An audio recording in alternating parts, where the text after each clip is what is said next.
For our second demo debate, we'll be demonstrating arguments from the critical components of the topic on the neg. So on the aff, we have Connelly and Adam, both current debaters at Georgetown, who are here. They'll be reading an aff that's similar to the injunctions aff, showing up in the KT lab. I think also another lab wrote eBay, but I'm not remembering right now. Okay, great. And then on negative, both graduated representing USC and KU, Rock Chalk, Azja and Julian. Everybody should have flow paper out. There's no need to have your computers open, as you will not be receiving docs during the debate. Ask that you flow carefully. I'll be commentating. I'll be asking questions in between speeches. We're trying to get us, kind of engaged with some core aspects of the debate. I have my own pen. Okay. Okay. I ask, just as a reminder, right, a couple of you have seen this already in some of your intra-lab practice debates, but we'll be having debates where you'll be receiving the docs during the tournament after the speech, not before the speech. So no time like the present for working on your flowing and listening closely and carefully to a debate as it occurs. So think of that at the very least as a set of things that you need to practice. I would recommend practicing those regardless. So we'll start with the 1AC. Is the aff ready?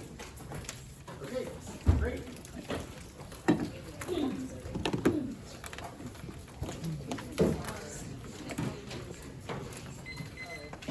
And then it's just the 1AC slack light.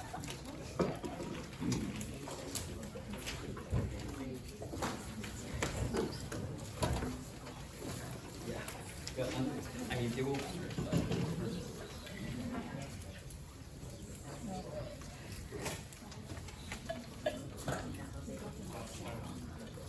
I think. It will not matter for the ones. Okay, we'll get this. Yeah. Sweet.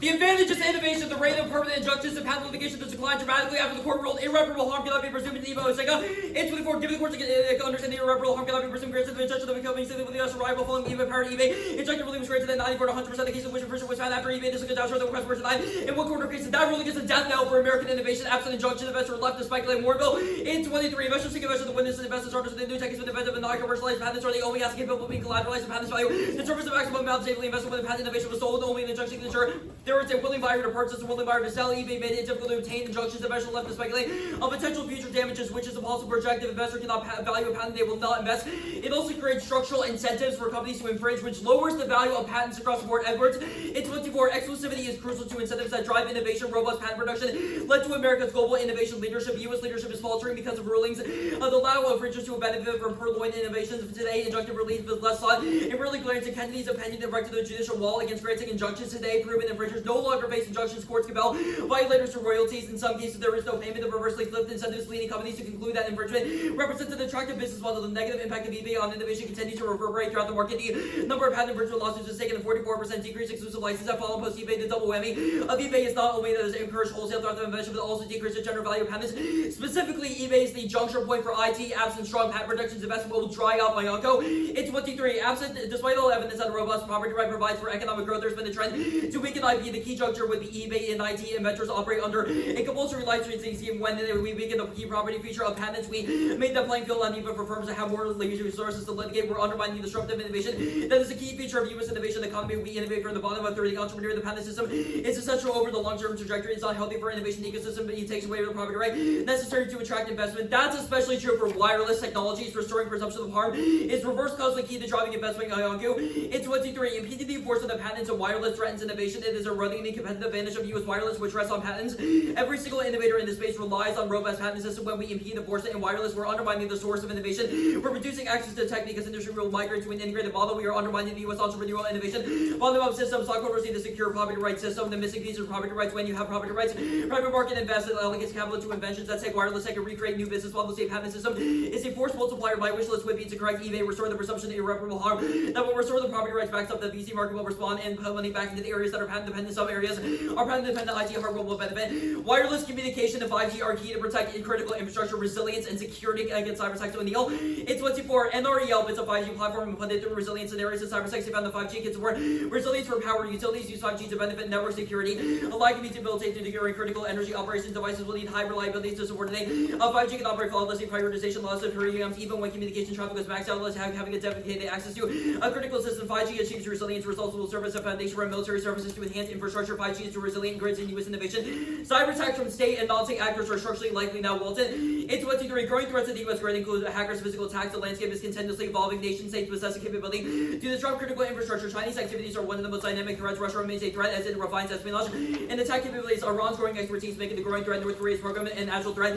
Groups like Royal remain a significant concern. The movement file breach underscores ransomware impact on the supply chain security. Physical attacks are typically concerning. Absent resilient 5G, cyber attacks will cause quick extinction from the collapse of tech, food, and water, and wise. In 19, significant parts of the electrical infrastructure be lost. Consequences are catastrophic. People will die for lack of the basic elements to sustain life. Loss of the grid with the renders that this is in distribution of oil and gas and operative telecoms. When a collapse, all tech infrastructure and services require electricity. An attack that collapses the grid will collapse water infrastructure. Lack of water will cause indefinite days in 3 to 4 days. Food production will collapse. Crops require water by electronic pumps. It is only through tech that 2% of the population feed the other 98%. Independently, lack of enforceable injunctions put the U.S. behind in the tech race with China by allowing big tech to run startups out of business. Moorville. In 2023, China has been successful in 37 out of 44 tech critical to growth and security. The nation that dominates these tech will determine the fate of all. In the past, the U.S. today it is China. This was caused by eBay. eBay let loose massive predatory infringement, killing startups. The biggest threats of big tech monopolize the market. Huge corporations steal patented tech and flood the market with infringing products, running the startup out of business. Resources allowed them to litigate the inventor into submission. This led to monopolization of the market. Now is the key inflection point. The U.S. can either catch up or surrender. Kennedy.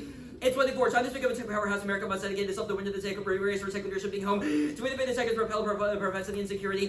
China publishes 3 times as many papers as the second place country on novel materials. CCP's research on sonic sensors, quantum advanced optical comms, and cryptography would make their comms impenetrable. The U.S. rails to China in ML advanced analytics and protective cybersecurity. I think we are at an inflection point during its response. America will provide leadership of surrender to China. Losing the tech race caused the U.S. China nuclear craning. In 18, new tech might cause nuclear war compounded by existing balance of power. The marketing model of war identifies rapid shifts in the balance of power as a primary cause of conflict. Shifts undermine the effects of marketing. New tech trend. Destabilizing shifts in the balance of power. Stability has been supported by U.S. power. However, the balance of power has begun to shift. China may have to lead the emerging tech, including 3D printing, hypersonic, quantum, 5G, and AI. If China incorporate new tech before the U.S. is to lead the rapid shift in the balance of power that caused the war, Beijing believes that emerging tech will provide an advantage. It may be more willing to initiate conflict over Taiwan. There is a risk of nuclear conflict. The U.S. should seek to maintain innovation. The consequence of releasing the race by nuclear Armageddon. U.S.-China nuclear war causes extinction. Claire. It's when the American forces are opposed at vital targets. It's impossible to preclude China's use of nukes. Any full conflagration would cause a nuclear winter and the death of billions. Even if nukes are not deployed, the war could result in immense destruction. Fires would add the carbon while the breakdown in global economic activity would postpone years of green economy. Thus, the planned United States federal government should restore the presumption of irreparable harm from patent infringement litigation. Injunctive relief is key to preventing predatory infringement, which drives down the value of patents and collapses the innovation economy of Senga. In 24. When property owners lose the ability to say no, infringement will become more common. This is on the predatory infringement, the loss of injunction devalues property in the marketplace. An injunction is the legal backstop where an injunction is unlikely that third party has no incentive to negotiate the license and may choose the infringe now, pay later strategy.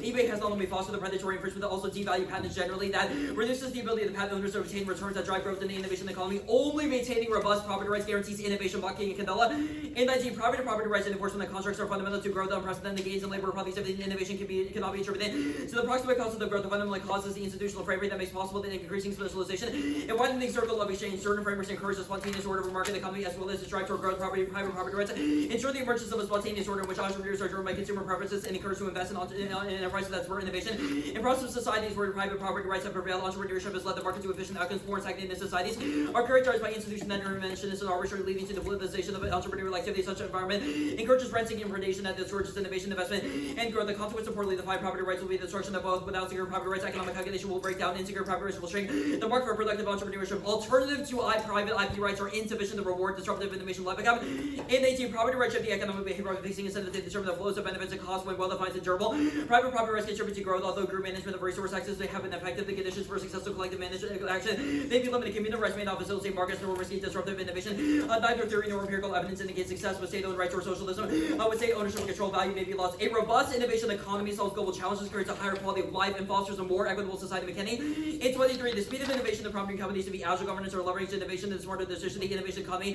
promises a higher quality of life, education, healthcare, and data routines are transformed, enriching individual experiences and opportunities. The innovation economy encourages a culture of constant evolution, pushing enterprises to adapt, rethink, and stay competitive. The innovation economy has potential to drive growth and prosperity if democratizes wealth creation, a less efficient resource allocation, and fosters a more equitable society by catalyzing job creation. By the innovation economy, creating a more prosperous world for everyone, and driven by creativity and innovative ideas. The only way forward is embracing intrinsic power of the innovation economy, and rapid tech innovation solves global environments that collapse wrong. In 21, the environmental problems such as the depletion of resources, pollution, climate change, and loss of biodiversity have become evident. Tech innovation is key. It can influence prosperity, consumption, lifestyle, social relation, and cultural development. Tech determines the demand for raw materials and energy. Of interesting manufacturing, waste reduction makes significant impacts on industrial development. And I'm good. Good. Yep. Why is the plan a good idea? It's a good idea because it encourages innovation that would lead to a variety of impacts as per the lines. So, plan inseparable from its justification, yes or no? I don't know what you mean by that question. Well, I mean, you said plan good idea for its advantages. Well, we think the plan certainly is a good idea because it would lead to beneficial outcomes. Okay, what are those beneficial outcomes? So the 1AC has posited a few of those beneficial outcomes. The first scenario is about wireless. How does AF prevent China war? So our training evidence points to the fact that in a world in which China increases its technological development to the point that it outpaces the United States' pace of development, it would create the structural likelihood of conflict. Why? It cites balance of power transition theory, in which empirical analysis has shown that as countries increase in their overall hard power military capabilities, they are more likely to go to war. Where do you have that that's true for China?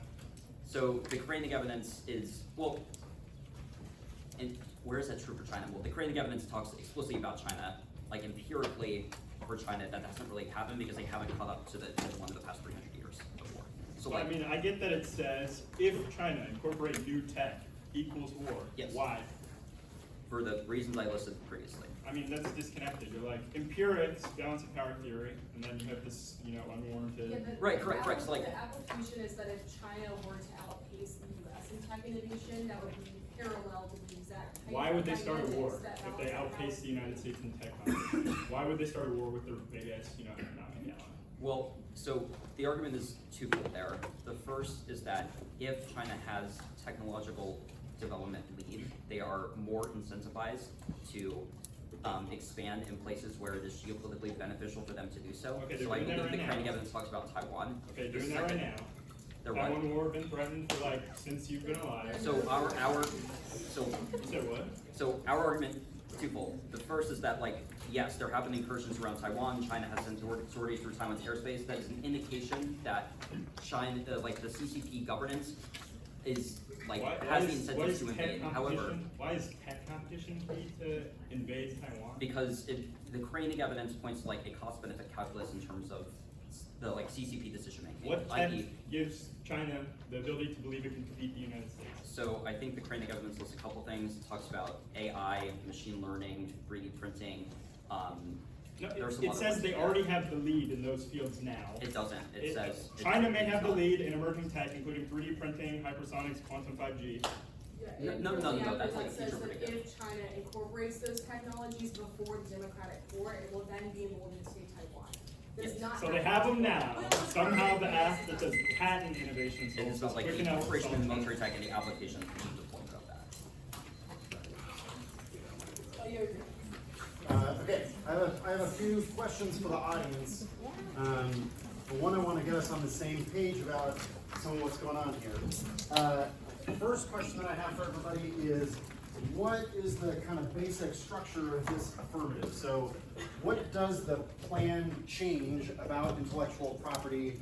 I'd like to hear from someone who is listening to this affirmative for the first time rather than somebody who helped write an affirmative like this. Plan would overturn the eBay versus Morgan exchange, which guarantees permanent functions for small. We're guaranteed permanent functions. Sorry, say that again? Would the plan overturn eBay versus Morgan exchange, which would guarantee the permanent function? That wouldn't be. Well, it doesn't use the word overturn, but we're gonna use that as a shorthand here. Okay, you said something about injunctions? Yeah, the case rule that you need like 4 factors in order to actually get an injunction, but by like approximately overturning it, then you could have permanently guaranteed an injunction when it happens in criminal felony.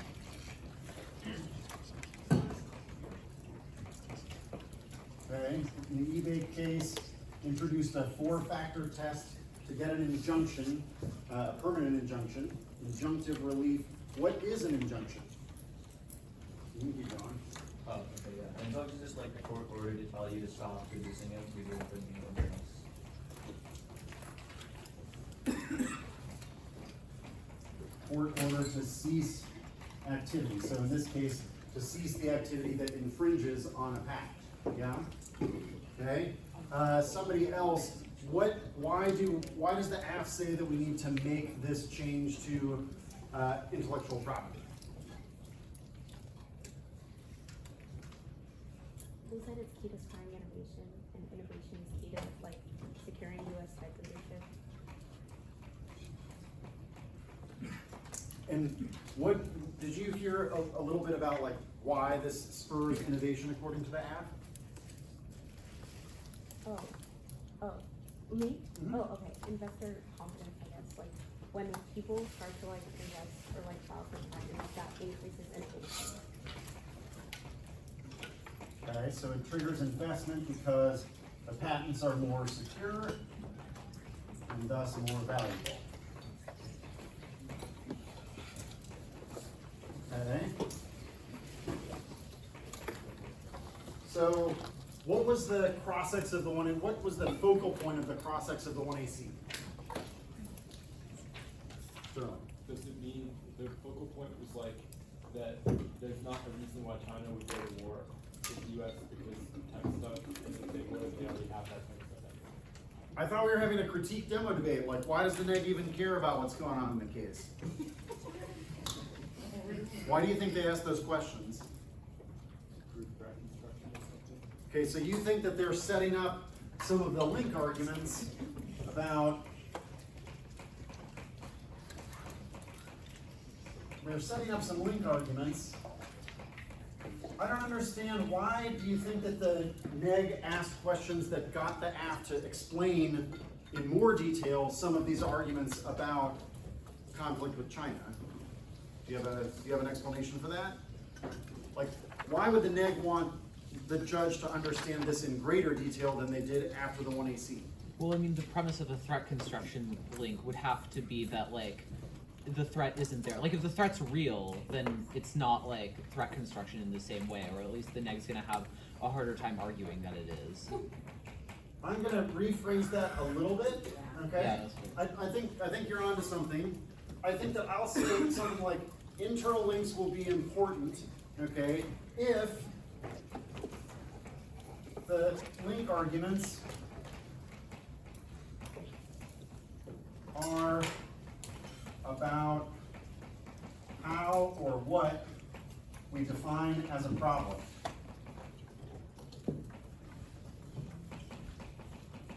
Right? So like, we know a lot more about what the AF is saying in terms of a potential conflict between the US and China, why such a conflict might occur, right? So presumably if the negative is going to criticize some of those presumptions or some of those explanations, hearing a little bit more detail about those and whether or not the evidence provides the sufficient detail to really win that argument is going to be important, right? So like, the neg is setting up that they will debate the case, but they'll debate the case a little bit differently than you would if you were just reading, defense to, US and China will not go to war. There might be some defensive arguments that support that claim, but that's not likely the reason that this cross-sex spent so much time on that impact, right? Like, instead, they spent a lot of time on some of these internal link details to set up a detailed clash on the case.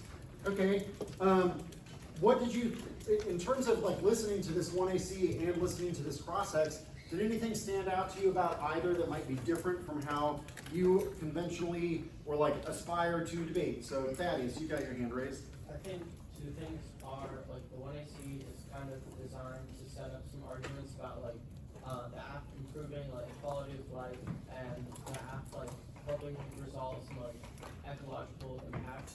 So, like, possible, like, app solves impacts to the day stuff. And then also in process, like, Adam was just, like, treading very, like, choosing his words very carefully. Because he knows that, like, Haven service is set up. Okay, I like that. One other thing is like, I've definitely heard that affirmative teams, I've heard affirmative teams add arguments that anticipate or preempt some of the negative critiques in the 1AC. Did that happen differently here than you? Like, did you notice that and think like, oh, they're doing that a little differently, or did you see that as like, oh, that's exactly the same as the way I would have done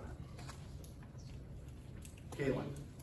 Specifically, when we get like to the latter half of the 1AC, you see that it says alternatives to the plan are not sufficient for solving for the app. Okay. I And- think that, go. I think that kind of implicates like, even if they present like an alternative that solves for like the K or the links, it doesn't have app solvency. One thing I saw in process that I really liked a lot was that Julian was talking specifically about certain cards or what those warrants were, so like fish for links. Also this idea of like having to tie your reps to what you do, because we've been talking about political imaginaries a lot in lab, and so if those representations that you push forward in this debate are true, you should be held to those representations, and that could be like an internal link turn. I mean that your representations are exactly what starts China war, etc. Okay. Which cross-ex question dealt with that most directly, or like where did that cross-ex start setting up that argument? It was a specific card, and Julian was like, hey, where does it say that China will want to go to war even though they have these things now? Okay. I think.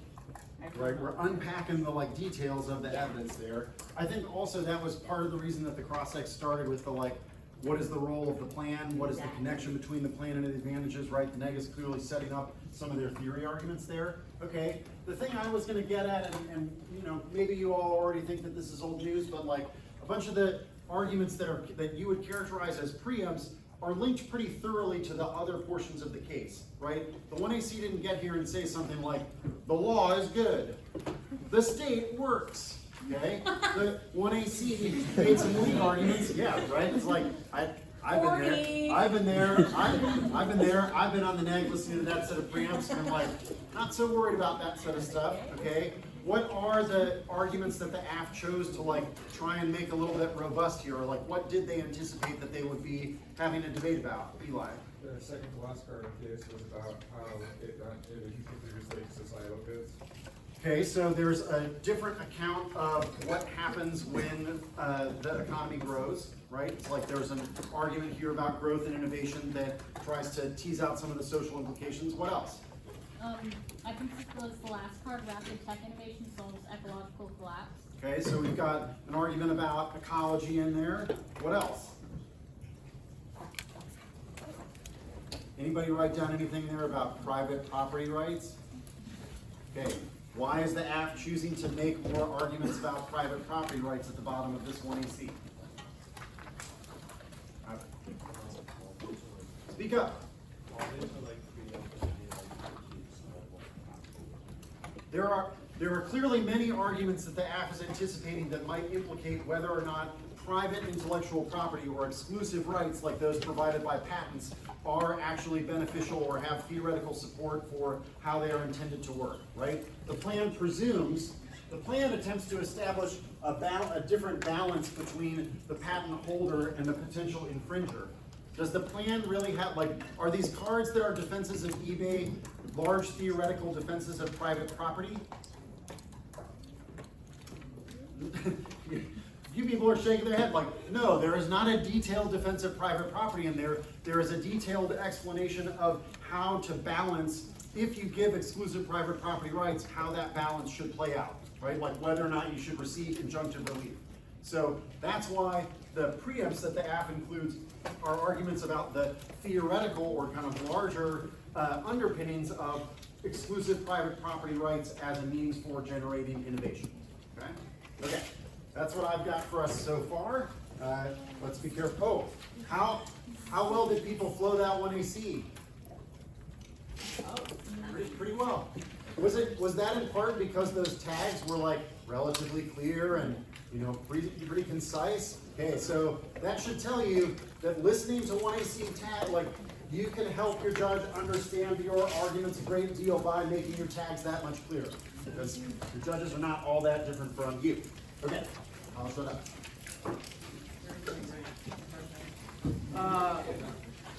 Order is 1, and then case.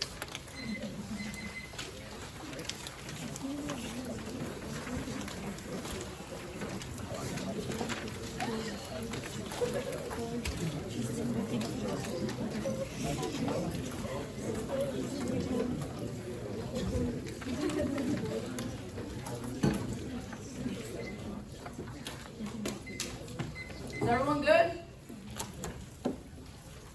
Alright, am I good? Alright. Black captivity gives referential meaning to economic agency, their telos of financial autonomy, a market volition, concerns slavery to secure its conceptual integrity at its heart end. In 2019, the black slave is defining the opposite of home economicist, and not being where the home economicist is self-interested and free to choose. The slave is utterly removing the possibility of choosing. The slave comes into existence not as exploited, but as expropriated in ways that mirror the extraction of resources. The slave trade created modern capitalism financing industry more than any other input in birth modern financial calculation of value of the slaves. Bodies could be over a hook house over where the insurance that they evacuated their singularity, rendering their placeholders their value. The credit economy is founded on the reification of speculative values that the slave inaugurates the body of the speculative culture of financial capital of the 20th century is the rich of the examples of overdetermined by black object of the redlining of the racial covenants acted on the black homeowners by making them objects to be circumscribed. The impact is black objection, centering the market rationalism, perpetuates the logic of calculative standardization, and intensifies anti-blackness. That's one of us. In 19, only white bodies have access to freedom to the market, for the market violently abstracting the commodities from the outside of black bodies are ontologically external to the market rationalities that are intensifying the neoliberal epicenter. Black bodies remain objects not subject to the market. The ontological iteration of fungibility, the foundational violence of anti-blackness remains intact. The ascendancy of the numerical standardization locks abstraction performed by the numbers of the self in close system of referentiality. The neoliberal internalization of the calculative rationality endemic to the market leads to a transformative evaluation of the social life. Social values begin to be determined through the single barometer of the calculative rationality. And the calculative rationality lies at the core of the reduction of the humans to cargo, the expansion of intensification of the calculative economic transform extraction epistemology into the anti-colonial ontology of capitalism. Extinction discourses of violence that subsumes black suffering into monolithic conception of human collectivity. That's Douglas. And 21. Swallow. Analysis of the immense disaster are predicated on the intent that hidden systems of collectivity bolstered by racial their discussion of presupposes human theological progression with threats of demise that subsume blackness and collective form of being the central of black suffering. The recognition of our existential interdependency is the condition for enslavement. The interdependency is that we are all in this together overshadows how the black death makes collective we structurally impossible. The constitution of a we is a form of violence that makes black suffering indiscernible. Conceptual framework silencing blackness as an inexcisable contagion that is subjected to gratuitous violence. Strengthening IPR validates Euro-American white supremacy. That's BATS. And 24. Tech operates as a tool of conquest on the anchor of racist sexist IPR talk to Adam Middleton and patriotic urgency to fight transforms IPR into a talk of race, gender, and conversation. The yellow peril appeared first China, then in Japan, then North Korea, then Vietnam. Orientalist demonization as a means for validating Euro-American white supremacy and legal regimes that American consistently shows up support for white supremacist IP, including trade secrets and mobilization of public fear and anger for legally rooted in rational and geopolitical anxieties about the sustainability and economy of whiteness. Racial feelings to ignore. The U.S. built its own economy on infringement and imposes double standards. According to the U.S. racial epicenters, Chinese people are quintessential bad IP citizens, and Euro-American nations are quintessentially good. These heroic myths of whiteness and masculinity are further normalized through the relational racialization. The act causes digital policing and conceals racialized labor extraction. That's Miller. And 20, profiteering takes place through the capital investments and policing of cybersecurity under the guise of innovation. Multiculturalism in the tech industry manages the differences through the conditional inclusion and exclusion. Tech industry multicultural practices, diverse hiring, but also multicultural approaches to labor optimization and commitments to inclusion and diversity conceal racialized reproduction and undervalue labor that make their own operations possible. This includes the persons from whom data is extracted. The alternative is an imminent critique of intellectual property capitalism. That's Romito. And 24, forcing all structures upon collective social life produces enormous social tensions. The world's population is becoming a surplus of beginning values. Social values are obliterated by almost military outward expansion. The thinkers assume the legal system as if it was the originator of intellectual property. This hinders critical assessment of intellectual appropriation, which is merely assumed as a feature of established by legal relations. They provide crucial methodological basis for analyzing capitalism relations. It means unveiling limits and critique and demands the investigation of its essential conditions that intellectual property must be investigated as a social relation that constantly changes. The minute critique it depicts the existing the action of intellectual property in its own complexity can't separate form from content in the IP context. That's Kang. And 23. Characterization encapsulates important story how the discursive dimension is a constituent for the operation of the economic strategies. Economic cannot have real outside discourse, legal scholarship, little study how the forms act as the strategies that first law with legitimacy would differ from studies of error representations that would have little interest in strategies that underlie it, that is, do not examine the relationship between the representation of legitimacy and rationality tracing, would analyze fascination with IP as well as the notions of innovation, patent law, and structure it enables it to connect it to the aesthetics of the inquiry as aesthetic efforts, insights as the social science, such as study is missing tool, movement between form and substance representation matter, especially for patents, that the essence is making integral questions of representation link hand in hand with the question of political representation in the patent rights case. Woo. Turn the ass defense of intellectual property rights represented as racialized and sexist tropes of trying to justify the plaintiff's necessity. That's facts. And 24, American IPR talk means explicitly and implicitly deploying racist sections, dog whistles to justify inequitable knowledge production, ownership, and circulation of policies grounded in white masculine theories of rights. The desire to protect it is so intense that it spills over into nearby areas of law, encourages aggressive and precise prosecutions in the name of national security. IPR talk is a racial bias that operates across the racial groups, operates to produce durable forms of gender racism, a reflection of white nationalist ideologies that become tools of xenophobic populism, time and invoke to the reproduce anti-Asianist and privileged intellectual property rights over responsibility, specifically whether the U.S. demands were fair and what obligations might come reenacts neo-colonial power relations, some with regard to histories and economies. Chinese nationals have been historically and contemporarily singled out. U.S. engagement reveals the lack of racial even-handedness and economic espionage policy that reinforces global racial and gender hierarchies of intellectual property. Greater focus on IP responsibilities and ethical obligations can help create a more equitable form of policy making and frequently employing rhetorics and race generation to justify expensive and inequitable definitions. These recurrent racist sexist representations of China who are devious and suspect loyal only to their nation, effeminate and weak. And 3, who engage in the economic espionage via cybercrime. The China tech race is a ruse to maintain the privilege and power of the imperial core over the designated periphery. That's Zhao. And 21, the tech war can be understood in the context of the capitalist world system. The world economy has a core periphery hierarchy. Core includes monopolistic high value production, peripheral states, and competitive low value processes flow from peripheral to core products. To maintain the privileged positions of core have to occupy new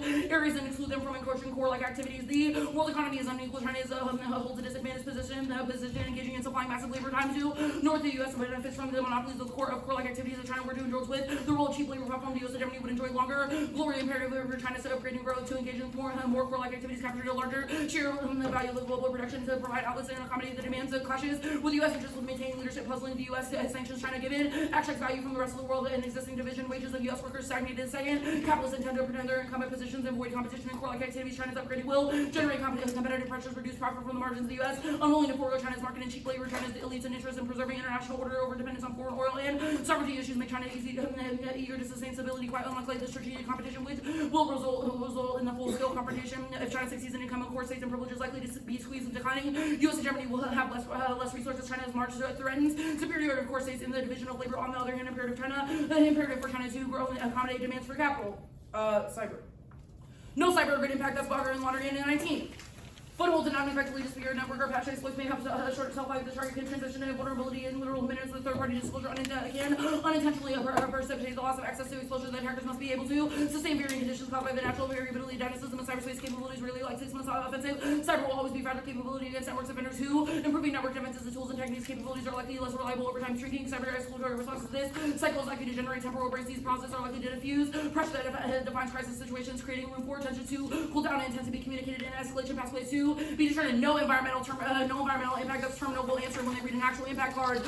Innovation. The innovation economy is bad. Everything they said it's good for. It turns the case. Then out in 23, innovation facilitated government reforms and channel with wealth and power was a part of the broader neoliberal efforts aimed at enhancing IP are brought on the precedent to privatize science in which the corporate sector profits. Heavily spurring innovation was treated as something that guide national policy as a means of economic growth and productivity and market share. The legislators are only relevant concern in the patent adjudication rather than patent cycle or stimulate innovation. This focus running any other effects of the patent system irrelevant. Governing bodies relied on the notion of innovation emanate from strong private property rights. The government attractive investors of innovation policies and strong intellectual property perpetuates the association of innovation with the overall prosperity of the discourse of innovation fuels a neoliberal regulatory regime that concentrates power in the hands of the few as a way of unleashing American ingenuity. The idea that the U.S. as the hub of innovation propels superiority that deflects attention from severe problems and endemic injustices, conflating innovation with the public good further enrich the rich and increase precarity. Innovation rhetoric preemptively legalized labor model of the gig economy. economy led to the more economic insecurity and debt policies. In the name of innovation, funnel economic rewards and private actors deepening structural problems and inequality, neoliberal reforms justify the erosion of safety nets and welfare. Also, shellacs the environment, but also the entirety of the case that's ahead. And 21, we need to degrow them. These disruptions will involve a retraction in the material footprint of industrial civilization. Once established in the new system, will not suffer these the same supply shocks and price dynamics. It will generate 3 times as much energy as the fossil fuel system without breaching planetary boundaries. Decoupling will be possible only in the new system. Those technologies are not feasible in the current paradigm. To be delayed disruptions in those industries and systems could collapse before breakthrough to a new system. We will need to break up existing monopolies, and intellectual property rights will need to be opened up to facilitate open source systems. Such transformations will shift to decentralized structure of ownership. 12 seconds, big. I'm good when you are. Okay, so the win of evidence indicates that economic logics, that rising markets are bad, doesn't wholesale reject markets. What? It rejects the innovation economy. It rejects what, sorry? It rejects the innovation economy. It rejects intellectual property capitalism. Does that reject all forms of intellectual property rights? Yes. Does it reject all forms of private property? It rejects intellectual property rights. We read alt about intellectual property rights. So yes, no, rejects all. Okay, what other question? What other like economic aspects are constitutive of the innovation economy that the alt rejects? You introduced innovation economy advantage. You said good for growth, productivity, innovation reasons. We introduced K of those concepts. Okay, so market logics, private property, and like global functioning markets just minus ID is the alt. It's not market logics. It's K of intellectual property. You said streamline Okay, innovation. We got said do not streamline innovation. You read link to existential rhetoric being bad. Does the alt reject any invocation of existential risk? I don't know what you mean by any invocation. Like, you said extinction like twice. You can only die once. I don't know what the question is about. Does the alt reject like the idea that we should invoke extinction rhetoric? Yeah. Okay. Sure. The Ahmed evidence that you wrote in the case. Intellectual property. Especially to the slide intellectual property. Got it. The Ahmed evidence you wrote in case that you tagged as like alt solves is talking about degrowth, with the alternative result in a degrowing of the economy.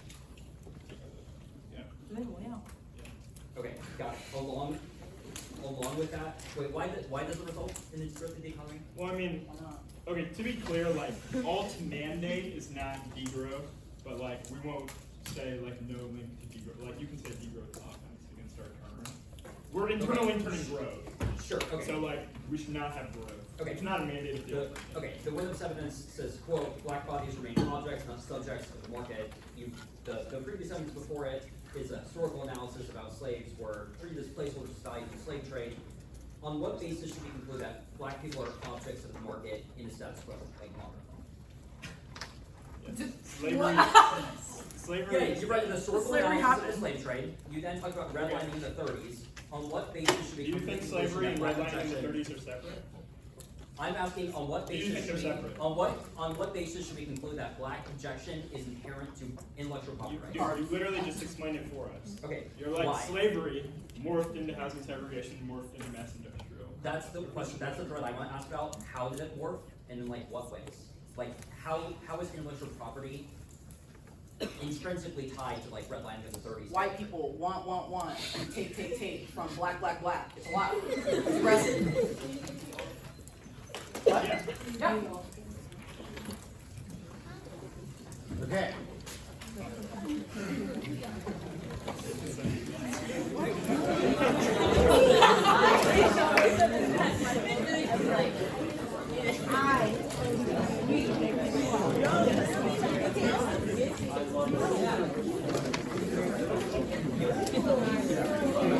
Okay.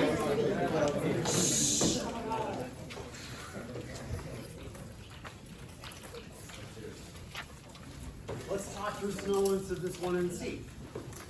What concept does the 1NC start with?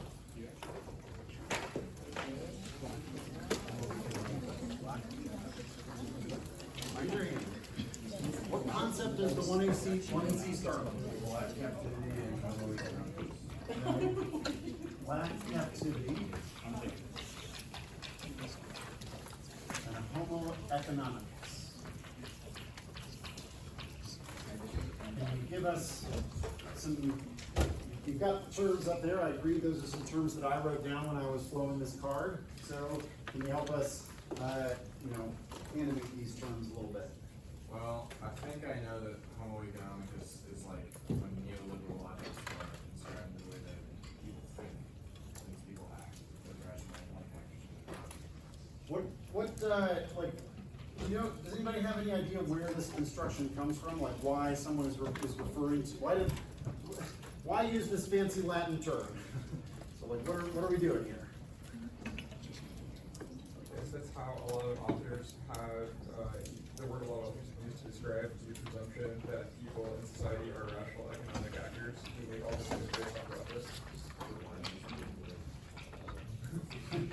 Well, okay, so we kind of got there, right? We've got Homo economicus, homo here as human, okay, so like Homo sapiens.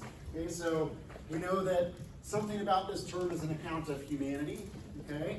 Caitlin, you had your hand raised. Do you want to say something else about that? I was gonna say, like, in relation to Black activity, the way that we look at the account of humanity or how humanity is structured, like that is kind of what they're critiquing. Like even this idea of kind of like threat construction.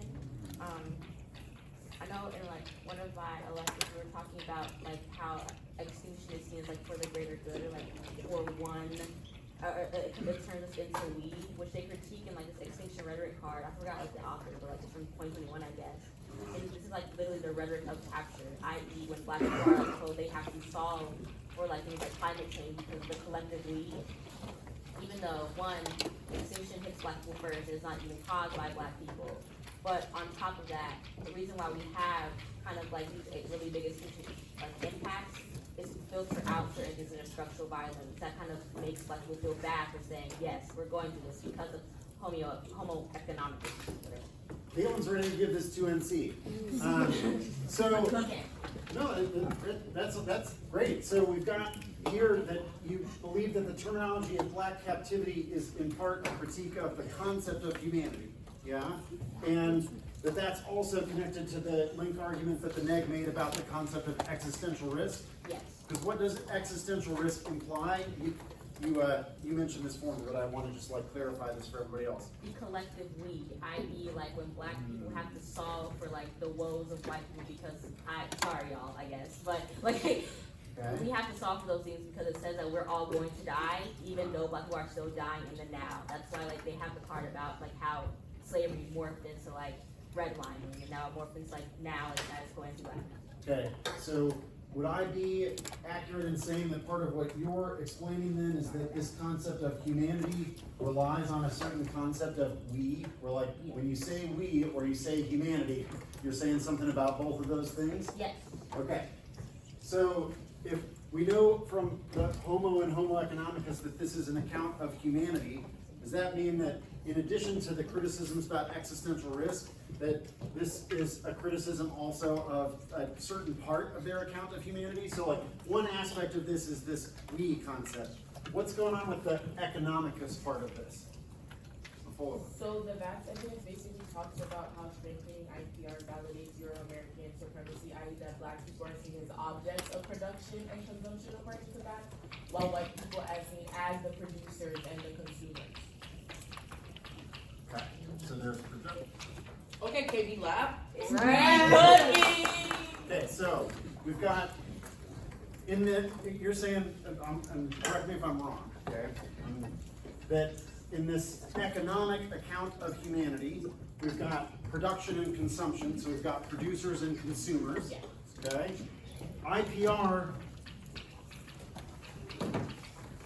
I agree that that language, that Vance used that language of Euro-American and white supremacy, okay? I think that the Homo economicus phrasing came from one of the earlier cards, so like I like the connection. So you're already telling me that part of the argument that was made on case is connected to the part of the argument that's made in the critique itself. Yeah? Okay? Seems like that makes sense from a strategic perspective, right? The neg is trying to implicate the case arguments versus some of the concepts that they invoke in their overall critique, right? So like that's what your campmates are pointing out. Where does black captivity, and we'll talk about the language of captivity here in a second, where does it fit in with this production-consumption component?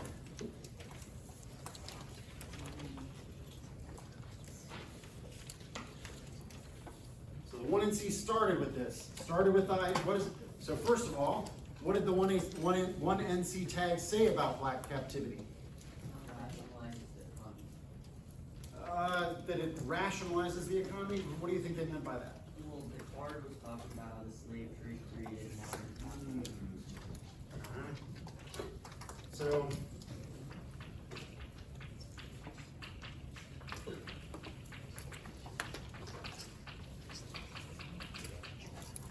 capitalism as we know it is related to the slave trade. And what is the argument then about, like, where does this IPR component fit in? Like, I think the AF asked a cross-ex question about that. What do you think the neg's answer to that will be? Go ahead. It's this idea of franco crazy. I was talking to the barber about this, and the way he explained it was kind of weird, but I'll try to make it the best I can. This idea of IPR is predicated on people being able to own things. That's why I kind of like make this critique of like the fact that we own things or why we own things is because we're running away from like blackness, i.e. black people were able to be owned and therefore be like made into a profit. And the only way for production and consumption to like continue is for us to exploit black people. And that is why like anti-blackness comes in certain redress that they talk about within that card. It's like the only way that IPR stands is if there's someone at the bottom to be exploited.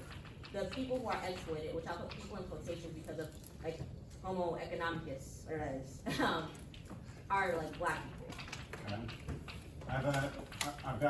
I think that's great, and then I have one tiny quibble with the term that you're using there, but this is really good. Okay, so you said, right, that that IPR is linked to an overall concept of ownership. Yes. Ownership here is in part that property is exclusive, so property is a right to exclude. Yes. Okay, so how does that play out in the IPR context? What did the 1AC say about property rights and exclusion? They increase the enforceability of one's right to exclude.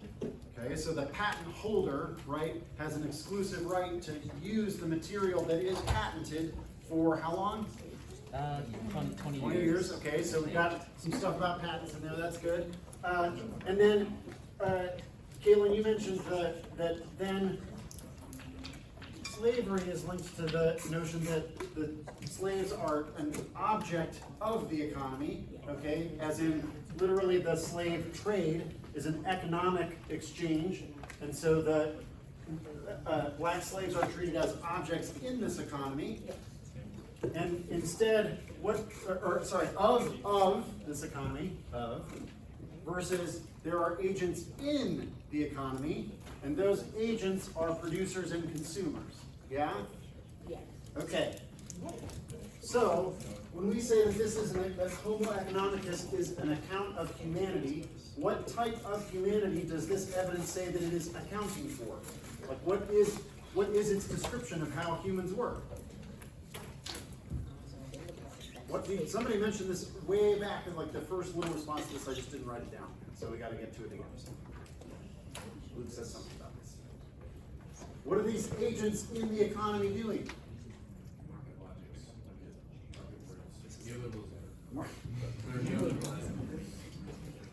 The rational That is. Making rational decisions. Okay, so they are rational, utility maximizing individuals. Okay, you see then it's like, oh, this account of humanity is linked to an idea that there are producers and consumers who are making rational economic decisions in their own self-interest on behalf of their individual interests. Well, if such an economy relies upon property rights that developed in part as a result of slavery, and slavery is a system in which blackness appears as an object of the economy instead of black people participating as subjects in the economy. Okay, now we have an argument about, and this is the one thing that I was going to ask Caitlin to maybe press a tiny bit on. Okay, so we started over there with the language of captivity, and you said capitalism is exploitative. I think there was a different word that the 1NC used that was trying to captures something different than exploitation? A couple people might have this. Go. One word that I found from the first part is mirrors the extraction of resources. Yeah, extraction definitely is involved here. So you gotta get stuff, right?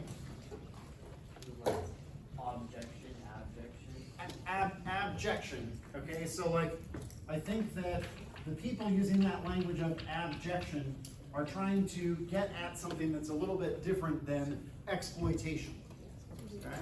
Does anybody know what abjection refers to? Okay, so, how many of you have had a debate in which this word has appeared before? Raise your hand. Raise your hands higher. Okay, so probably 25 of you.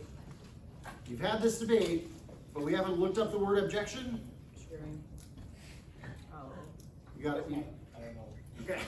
Okay, so. I might be wrong, but I believe objection is like related to a feeling of disgust around. Degrading. Okay, disgust or degradation. Yeah. Okay, I'm gonna leave this one kind of, for one, I think that we might hear a little bit about the negative from this, but I also want to make the point that, like, yes, much of the evidence that might be presented about this argument is complex and difficult to read, right? And that's part of the reason that we're talking through it, so that we understand some of the fundamentals of what is going on in this debate a little bit more. But I also want to remind you that, like, a whole bunch of you have had a debate where that word showed up a whole bunch, and, like, we can go look it up. You know, might help you in debates that involve that concept if we know what it's referring to. And, like, clearly it's being used in a particular context here, so like the Oxford definition is only going to get us so far, but it will probably help us, right? Like, chances are that someone is not either using the term totally differently than it is defined in conventional, dictionaries, or one might point you to, like, they might begin to explain why their definition is different at the very least, if it is, okay? So just wanted to put that out there on the table. Two other couple questions before we get to the TAC. Which one go? Oh, I won't ask about neoliberalism yet. Now, we'll get there. What is this a critique of capitalism? Okay. Is it a Marxist critique of capitalism? No. Okay, so like, part of the reason that it seems like you all are very confident about that, I think you have good reason to believe that there's something else going on there. That's part of the reason for me that this language of abjection is showing up here rather than exploitation as the term that the 1NC starts with, okay? Like, from the Marxists, we would expect to hear more about exploitation. Then I've got a question about the AF's cross-ex strategy, okay? What question did the AF not start the cross-ex with, even though they were trying to get at the answer to this question? They did not say, what does the world of the alternative look like, right? How many of you have asked a variation on that question? Raise your hand. Okay. How often have you been happy about the answer that you got to that question? Not so happy. Okay, so did this cross-ex go a little, does the AF have more information than you usually do about how they might make arguments about the negatives alternative? Yes. How did they do that?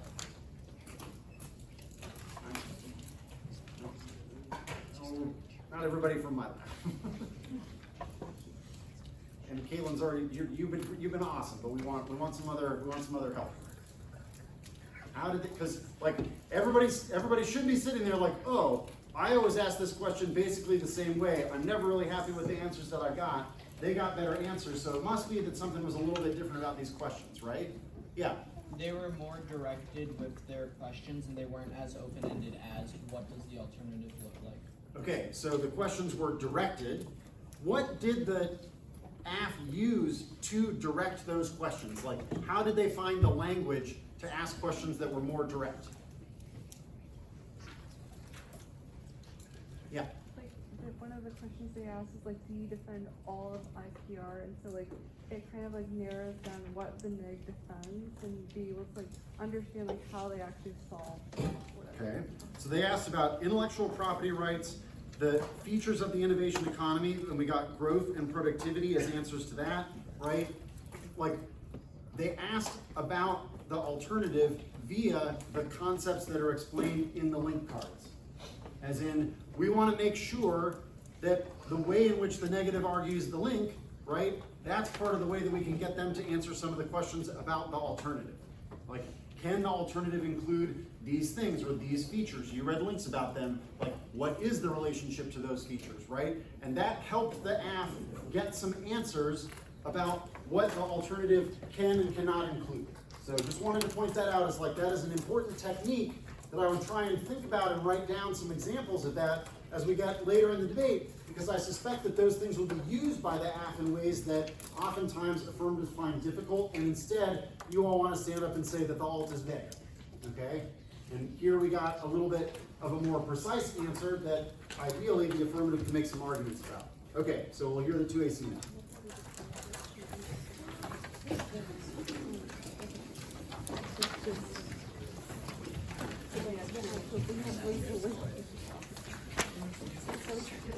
Oh, I have a question for you. Okay, we're about to hear the 2AC. How many sheets of paper do you have out? Wrong. You have 4 or 5 sheets of paper out. Why?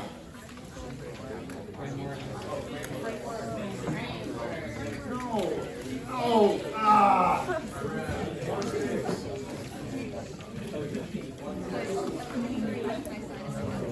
Oh my God. This is ultimately a pretty simple question. Why am I yelling at you about the number of pieces of paper?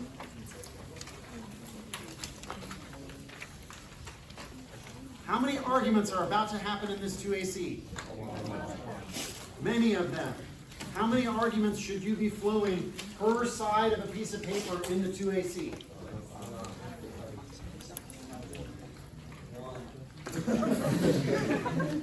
even I think 1 is a little low, okay?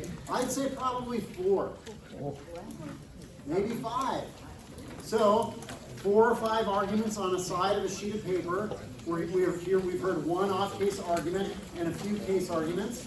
That means that we need 4 or 5 sheets of paper because we might need additional room to flow all of these arguments. Because I have a question for you. Is the 2NC going to be pretty dense on some of these 2AC arguments? Yeah. Do you know which ones yet the 2NC is going to spend the most time on? Okay, so since we don't know how much time the 2NC is going to spend on all the arguments, we need to make sure that we're flowing in such a way that we have room to flow a very dense 2NC, as I suspect we will hear, given the debaters who are present, okay? You've got to leave yourself room to be able to write everything down, because if you don't write it down, how could you answer it?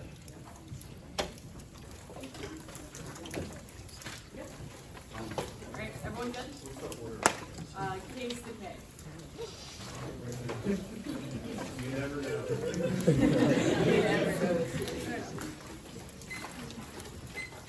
Continuing consumption of irreparable harm is reverse causally key to the entire innovation economy is game over because it means opening any single recent innovation as good as enough to prove that the all blows up the entire world. 1NC1, no link to racialized troops. 1NC does not say China is devious, weak, or cyber criminals, nor does it say they are stealing our IP. The 1NC is a contingent claim about the threat of Chinese tech innovation rooted in rigorous academic evidence, permutation, frame China as a strategic rival and containment as necessary for the LIO, but reject racialized tropes requiring sound evidence solved that is best. 1NC2 is wrong. The tech race is real and it outweighs. Discourse does not cause determined policy, but if it does, ours is good. Gates in 20 the economy in China is out of way the major status of regulation for testing jumping to repetition of harming the circuit carry the message that American leaders provided 7 years there, and past 5 years, and peace of war without US leadership would be authoritarian. It's key to prevent war. Yes, China has some tech now, but the question is whether they think they have enough to take Taiwan, which is obviously a sliding scale. 1NC3, they have conceded that the plan is key to 5G, which is key to grid resilience, so any risk of an impact should outweigh any defense is wrong. The 1NC board card evidence is about cyber operations as signaling in a crisis, not about attacks designed to take out the grid. Also, it doesn't assume advanced capabilities that are cited in 1NC Walton. 1NC4, I don't care about. 1NC5, innovation turn. It's wrong. Innovation economy is key to higher quality of life, healthcare, education, wealth creation, and social mobility. That's the 1NC McKinney evidence. be less 5%, reduction this very one was litigation the reverse and 1911 Africa was 49 to 1 million and still we're looking for deciding progress with the result of the policy to drive in the BS or condition presented or most qualities that direct consequence. All of that means our innovation rhetoric is good, but it is not a reason to vote neg. That was above 186 degrowth. It's a disaster. It immediately blows up the entire world market.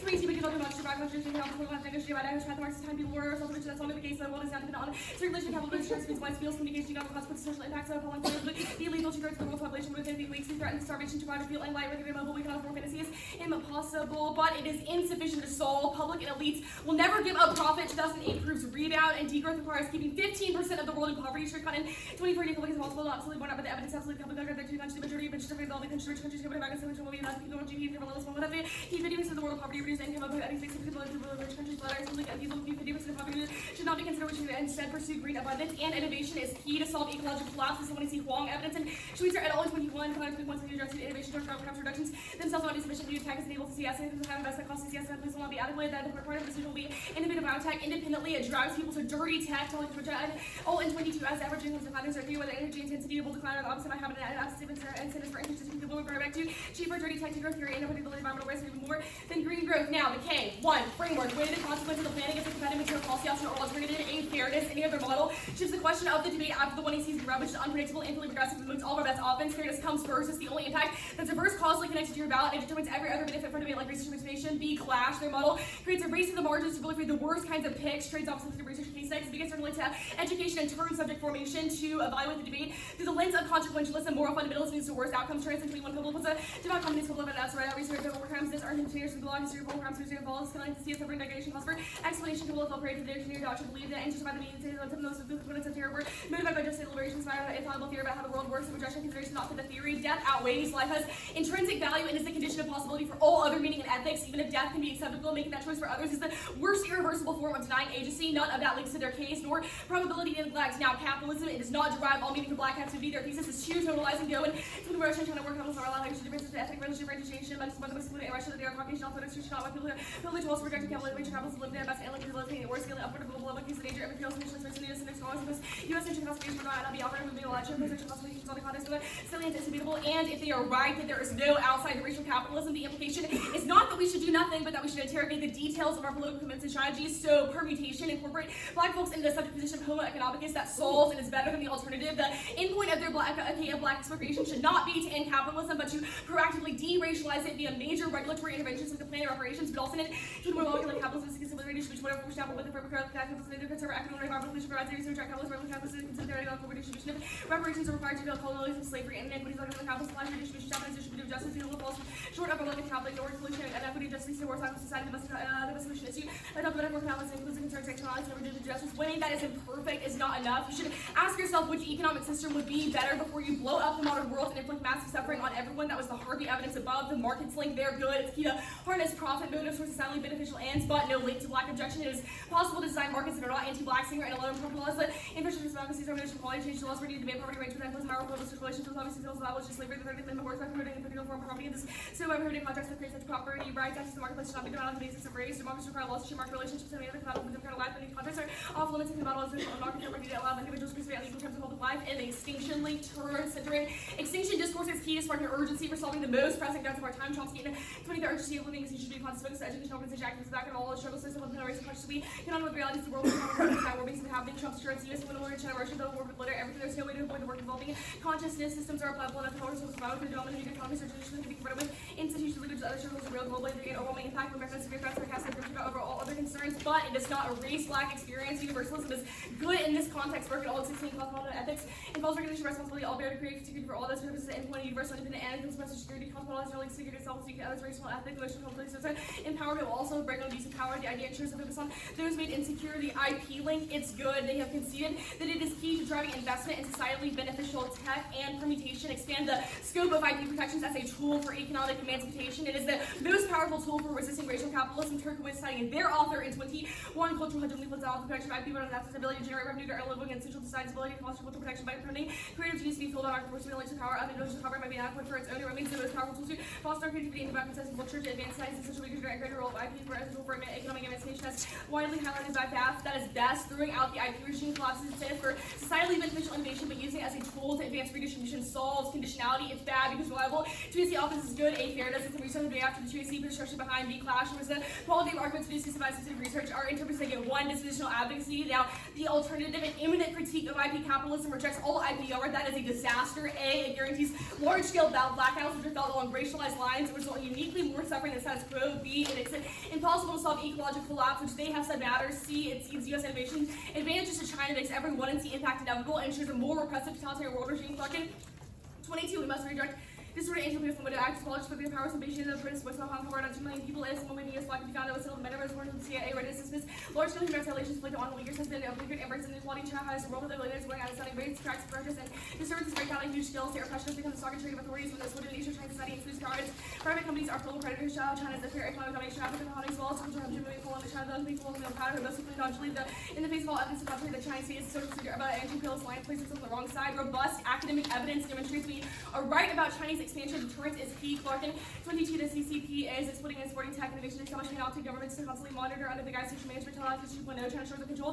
There is social credit system coercing people to punish individuals non-compliance, credit policing may seem like a dystopian vision, but it's become a lived reality. China achieved this via Skynet. The system is defined by racist conceptions of the threats, ECD discourse friends, weaker activity as mythologies to be cured, mass internment, 1 million Uyghurs left in re-education centers, the Uyghurs, the canary, and the coal mine, which also control may be easily applied to others, taking social media for global belt and road is then to invest in the infrastructure, creating digital silk road spaces abroad. China help the Ecuadorian government establish integrated security service. Block initiative was involved to provide mass regional recognition. Beijing appears willing to nurture tendencies, suggesting China export its model to the world to demonstrates it can be harnessed and able to see that repression at staggering scale. Big alter a voter for fairness and education is skewed to Tracy and restart for debate in the blog. And IP is good for developing countries. You can and 24 IP can propel sustainable development in the world's 45 least developed countries, while all these instances of IP in Cambodia, Pepper, Health Farmer, Trigger, the land community, food trade ranking contributed to 175% increase in coffee exports and nations and powerful catalysts to the LDCs, LDCs.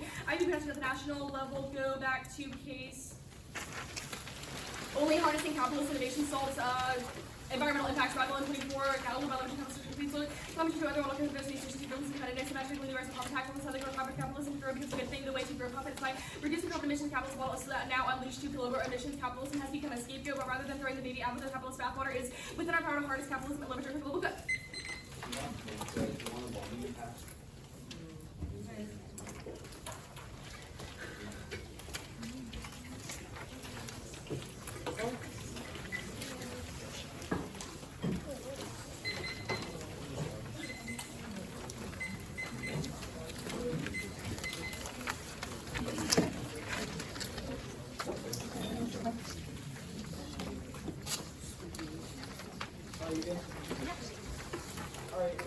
Why is it good to innovate?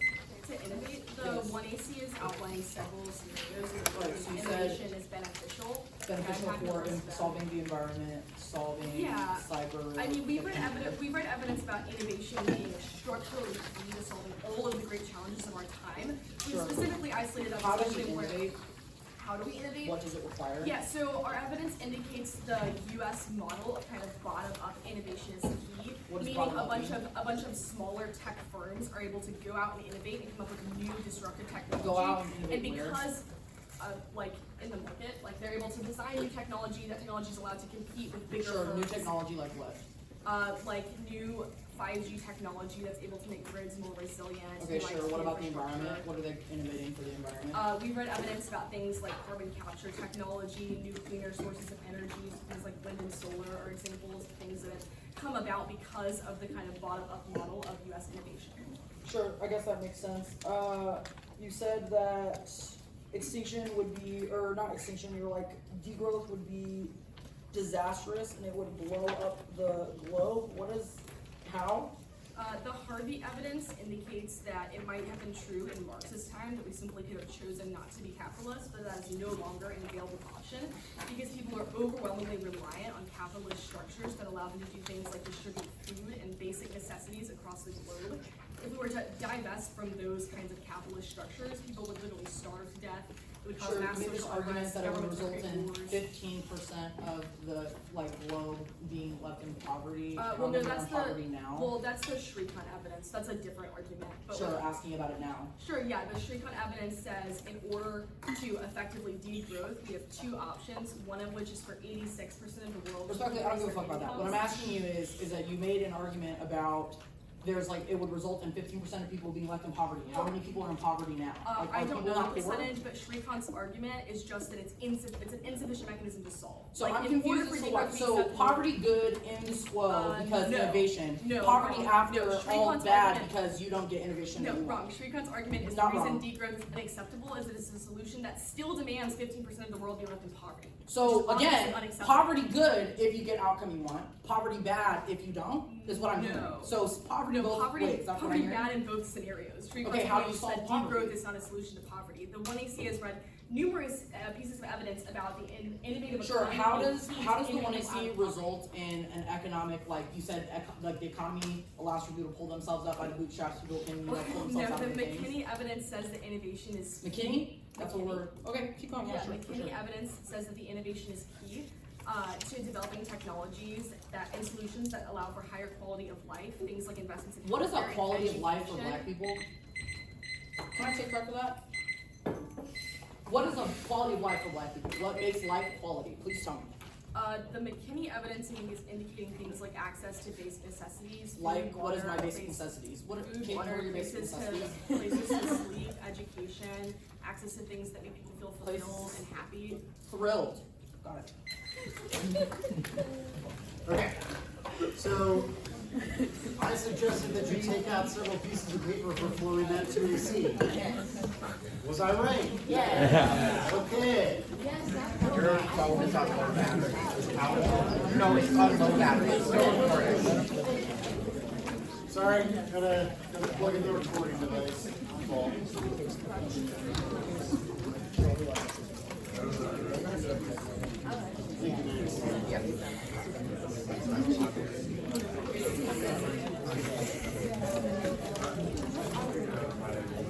Sorry, buddy.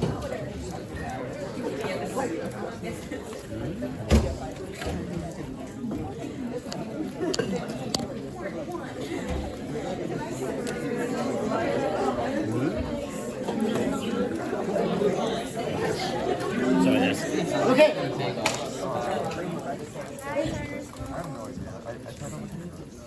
So, I was right about the flowing thing, it turns out, right? Okay. Clearly more helpful to this 2AC has a number of well-differentiated arguments. I have some questions then about what arguments the 2AC chose to make and how they chose to make them. So, what arguments one kind of overarching question. Did the 2AC incorporate any of this terminology from the 1NC into their 2AC arguments?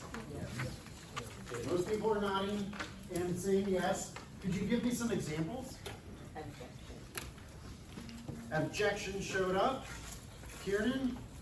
In the first term, it was put black people into homo economicus. Okay, so part of the permutation argument here in this whole question of humanity, we, who gets to be an agent or who has the status of an agent, right?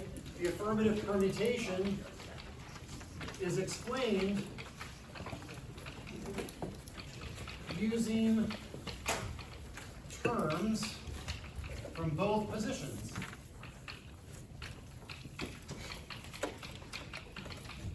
Right? That is, this permutation was crafted for debating this argument rather than being phrased generically as what?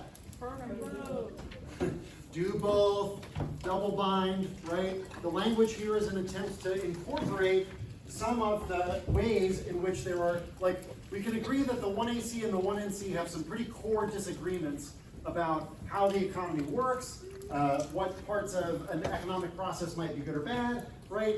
But the difference in those terms and the way that those were introduced, the permutation explanation attempts to basically explain or bridge between some of those terms because otherwise the app has not engaged much of the negative argument. Okay, so I thought that was how many thought that this 2AC, the beginning of these permutation arguments made them easier to understand or imagine how they might play out than in most of the 2ACs that you hear? Okay, most people agree. That was a yes or that was the other? Okay, so we agree with that. So that means that you should make an effort to write your permutation arguments with regards to the way that the negative has explained their argument, not only as a way of repeating your affirmative argument, right? I think that's pretty important, something that happened in good detail here. Where did the 2AC read evidence? On what claims? I'm searching for a specific thing here, just like I think that's, I would be a little surprised if everybody thought that they were going to hear evidence in some of these places. Oh, wait, you want me to tell you what place it was? No, not like, I'm sorry, I asked that question poorly. I asked it as though it was like, list all the cards that they read. How about this? Kieran, what were you going to say? There was a surprising amount of cards on case. Aha! Anybody else notice that? It's like, oh, there were more 2AC cards on the case than I expected. Why did that happen here? So most of the content, I think, is because DDI, ways. So they have to read the common stuff where you can't solve the case, so that's why they have all this cards on whatever the last one said. Okay, so the app offense is premised on winning the case, meaning they better not lose it, right? So what did you think about the places on the case where the app chose to read evidence? I read a lot about justifying some of their rhetoric. For example, on the Chinese threats, about the threats being real, the analysis they got them to that point. Because there was such a push on it in cross, they diversified their arguments to try and prove that they're both empirically supported and rhetorically good, i.e. the deterrence key warrant after all the rhetoric good stuff. Yeah, great. I like that summary a bunch, right? That there were attempts to flesh out portions of the case that we knew from the cross-ex, right? And from the are there 1NC link arguments about the way in which we choose to describe, represent, etc., the problem of US-China competition? Yeah? There were definitely link arguments about that. We know that the negative is going to use those in part to debate the case. So the 2AC responded, as summarized by Aiton, right, that the rhetoric and the choices that the AF made in the 1AC then received more robust support, right? So it's like the AF knows that they're in a position that they're going to need to provide additional detail, right, instead of just repeat the claims that are found in the case. So that got some attention. What else? Max. They answered the degrowth / the alternative that would exist outside of a more frameworky rhetorical argument on the case page. Okay, so growth and innovation also got some additional attention, right? Why do you think, what do you think informed the affirmative choice about that? Why do you think that the 2AC included some of that, Tara? I mean, in cross-ex earlier, they questioned whether alternative leads to degrowth, which means that Sorry, say that again. In 1NC cross-ex, they asked if alternative leads to degrowth, so here's a good place to put a lot of offense against alternative, even if degrowth is not necessarily with alternative. Right, I hope everybody could hear Tara there, right? That it's the cross-ex included some attention to the relationship to growth, innovation, right? The negative in that cross-ex acknowledged that their alternative is incompatible with the kind of conventional versions of those concepts. There probably will be some debate about the exact extent of the alternative with regards to what? In what way did the negative caveat the alternative explanation in the cross-ex of the 1NC? Julian was the person who responded to a couple of these questions. He said that degrowth was not a mandate of the alternative, rather just a rejection of the way that they view IP as a link to innovate, then critique innovation, then on case they make a alt solves argument that the way that they've done the alts to carve out IPR means that they can still solve a lot of the impacts of the app. Yeah, so I think that that's an important feature to pick up on here, which is that the negative isn't just spotting every part of every affirmative concept, right? When they kind of describe some, like, the affirmative would typically ask a very sweeping question, right? Not an open-ended one, but one that covered a lot of a particular concept. So something like innovation or markets, right? Remember those questions? The neg was fairly careful at times to say, well, we're really talking about that in terms of the connection between IP and innovation. What argument could we point to from the neg that might help them make that distinction?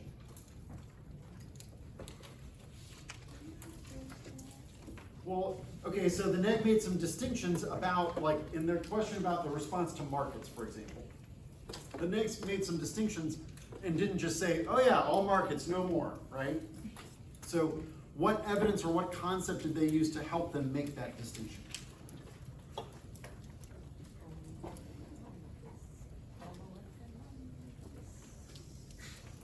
They made an argument in the 1NC that innovation justified things like debt in order to fuel itself, which is structurally unsustainable. Then also made arguments about how the alternative can address innovation in a different lens, not in a way that's key to growth, but rather to actually solving the impacts that people are facing. Yeah, like, in part, what is happening here is both sides are disagreeing over what they mean by innovation and how we would achieve it, right? They don't agree, they're using the same word at times, but they don't agree about what it is, right? So both teams will probably need to explain some more about what they think innovation is, how it will be achieved, right? Where did you see that show up in the negative cross-X strategy? I didn't even great, but we're not relying on you for the rest of this. Where did that show up in the negative cross-X strategy of the 2AC? Azja asked some questions about this. I think for this exact reason. You've been awesome too. Somebody who hasn't spoken yet, raise your hand. Give it a go. Like, not very high stakes. Oh. Like towards the end, it was asking about like the role innovation plays in terms of like what it would look like what it needs to improve quality of life. Yeah, right? And ask those questions in part informed by this set of terminology and assumptions, right? It's just like, well, think about it this way. Even though Azja didn't quite phrase it using this exact terminology, could we agree that part of what she was doing was asking a cross-X question that was more about this stuff, right? Where it's like, you keep talking about innovation that's going to benefit everybody, right? And that's back to this kind of we and humanity concept, okay? And, part of what was going on there is, in what way do we talk about innovation? What are we attempting to achieve? Should we keep saying we when we talk about that, right? So I think that was, an interesting place where we noticed both the AF and the neg kind of developing their arguments with a good bit more detail there. Why? So this 2AC included a couple different permutation arguments, but put them not all together. Why? Okay, what was easier to flow? Because when it's analytics, it's like a lot of words and a lot of arguments in one short amount of time. So if you spread it out, then it's like same number of words but in more spaced out amount of time. Right, not only were the permutation explanations a little bit more detailed because they included specific terms from the debate, but they also weren't just a wall of like perm, do all, plus plan, perm, do all, then plan, perm, do plan, right? Like, that is impossible to flow. It is impossible to flow, and all of you, well, I'm generalizing a bit too much there. I suspect many of you frequently do that, right? And if we can agree that this was much easier to flow and understand, right, then what does that do in terms of the 2AC, the relationship between the 2AC and the 1AR? Like, what is this 2AC designed to do? Have the 1AR narrow it down and make choices on stuff. So Yeah. It's easier to do that. Exactly, like Noah is explaining that the 1AR is going to be able to go through and make choices about the 2AC arguments that they want to extend. Like, there's a bunch of stuff that isn't easily grouped together. There's a fair amount of structure that the 1AR could use to their advantage, right? That level of detail helps the 1AR make choices. The 1AR doesn't have to go for all of the are many of these arguments different? Like, the arguments don't all depend on one another, right? Does the affirmative need to win their framework argument in order to win the rest of their arguments? Okay, there is disagreement in the crowd about this argument. I suspect there is disagreement between the AF and the neg on this as well. But that's something that you might want to pay attention to here. I would suggest that at the very least, like, you may think that, and the neg may try and make the argument that unless the AF wins that the plan is the focus of the debate, the rest of this is irrelevant. But at the very least, part of the reason that the AF phrase more of their arguments in terms of the negative position is that they are now in a position, okay, to explain or extend their arguments in the 1AR in a way that clashes directly with a bunch of the neg, as opposed to is basically a repetition of the 1AC as just like, it's extinction, judge, it outweighs, right? There are some arguments about existential risk in the 2AC. The 2AC does make a number of case outweighs arguments, but not all of the arguments are always just explained in the exact same way that they were in the 1AC, right? What did the 2AC do about the explanation of the case impacts? Where did the case impacts receive the most detail? When did the 2AC talk about the 1AC impacts in the most detail? Yeah. Why do you think that happened? Okay, so they're trying to explain the case in relationship to the alternative. They didn't, the portions of it that got a bunch of additional case cards and explanation are arguments that are attempts to make the case more robust, right? But in terms of the detail of how you would solve the case impacts, those are explained in terms of the alternative, right? So that the AF is in a position to try and say that the alternative cannot solve those arguments, it cannot solve those impacts. Cross-ex. I already mentioned some of the stuff that got cross-ex attention. What else did you notice about the cross-ex strategy that was pursued here?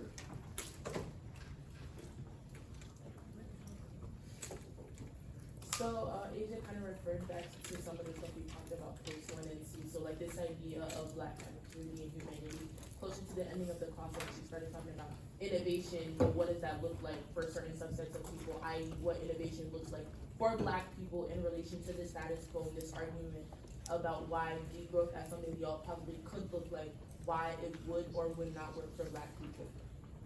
Strongly agree, right? And I think that you're right to say that it is connected to a lot of the stuff that was raised in the 1NC, right? So the cross-ex was, you see how it's like, one of the things that I think I'm pointing out in a few different spots here is how both sides are doing a pretty good job so far of like, every portion of their arguments receives additional detail and development, right? As opposed to being either quickly referred to and summarized, right? Or not being referred to at all. Like, is there any portion of this 1AC that just disappeared? No. No, right? The affirmative is trying to use all of the time that they spent in the 1AC setting up these arguments and like keep them relevant. Is there any stuff from the 1NC that has yet to be referred to in a cross-ex? Right? It's like there has been a lot of very detailed attention, and that also means in terms of how the questions are posed, not just how they're answered. Okay?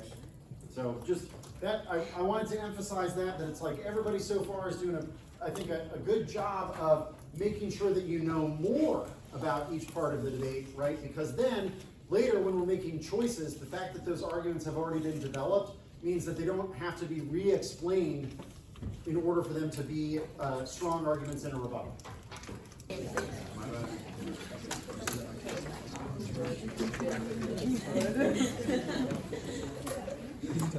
Okay. It is the critique, it is the framework and alt from the critique, only. And then the advantage.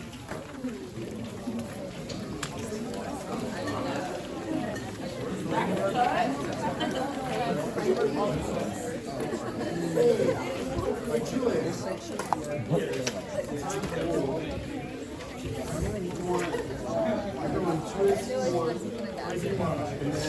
Case, straight down. Framework, where do you want the music alternative? begin with Kondo. Begin with Kondo.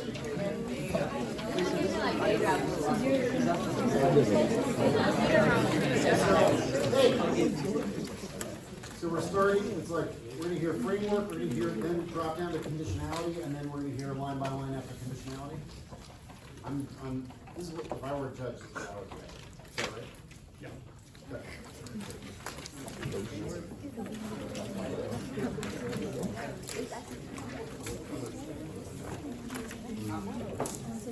What color are you I'm telling you right now. I'm flowing. You're not flowing? No, I'm flowing. I'm not flowing you. That's the one in here. It's the hardest speech in debate. Didn't I say that? Both slept on. Big?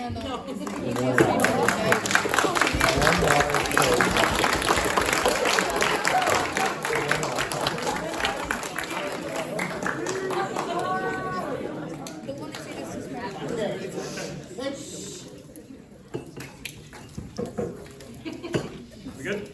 Yeah. Increase the brightness inside, I'm getting cold. My goodness. Alright.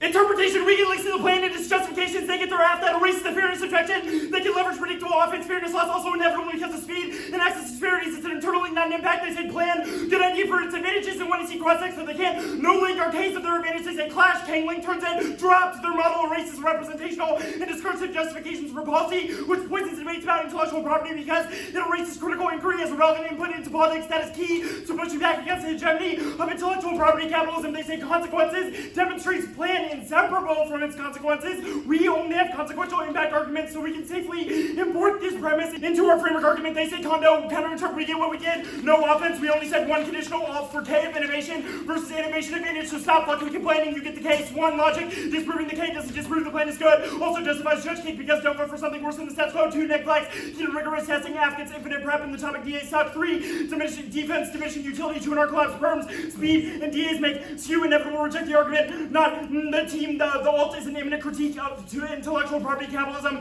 That is the Hermeto evidence. The 2AC has nothing in regards to critique of imminent critique. It is a critique that speaks for itself by pointing out contradiction. Essentially, the alt is meant to point out that the 1AC has identified goals ending U.S.-China war and encouraging the social good, but has pursued ends, securitizing China and innovating the economy that are antithetical to accomplishing those goals. So you should change the way that you consider alt solvency. We have introduced hypocrisy K, and pointing out the hypocrisy is the sufficient condition to generate uniqueness for our link arguments. In that way, our framework and alt arguments aren't so separate, and you should consider the process of making a link argument as the enactment of the alternative. They say blackouts DA answered on the case. They say ecological collapse. They said we said that matters. You said it matters. Concede climate extinction for link turns the case. They say DAs to China. I will okay this on the case. They say China bad for abusing human rights. That is fucking hypocrisy food. U.S. did Guantanamo Bay, countering violent extremism program with CIA informants infiltrating Muslim ban. You are saying China is more repressive. The U.S. invaded the Middle East, slavery in Africa, exploiting Africa for renewables developed now. The entire globe hates the United States. Doesn't even outweigh the impact to our link argument.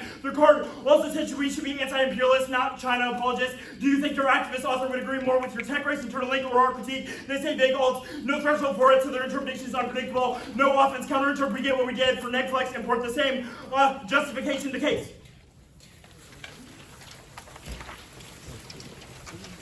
To NC1, whatever we said blows up the world. Who gives a fuck? Didn't even make an impact argument. China turn. They say the U.S. does not paint China as cyber criminals or say they are stealing RIP. Their 2AT alt card says social credit system is social punishment. China does predictive policing. China does facial recognition technologies. Obvious hypocrisy. The U.S. had mass police brutality protests in 2020. Their evidence goes further. Says China is stealing RIP. Says keeping the CCP from stealing American tech is command F essential. We're turning their contingent claim about the threat of tech innovation. They introduced we did not say those things and reject tropes. So introducing you did see these things is enough to win because we both agree that we should reject anti-Asian tropes. They say perm, the links to our K, it should be rejected for making negative engagement impossible because severance reasons. Also intrinsic because it adds reject racialized tropes to the plan. Also doesn't make any fucking sense. Our K is of framing China as a strategic rival and thinking containment is quote necessary. The link argument is to, so link is DA will do the link debate here. The link is to their tech competition advantage and its intended discourse of American exceptionalism or VATS evidence says that strengthening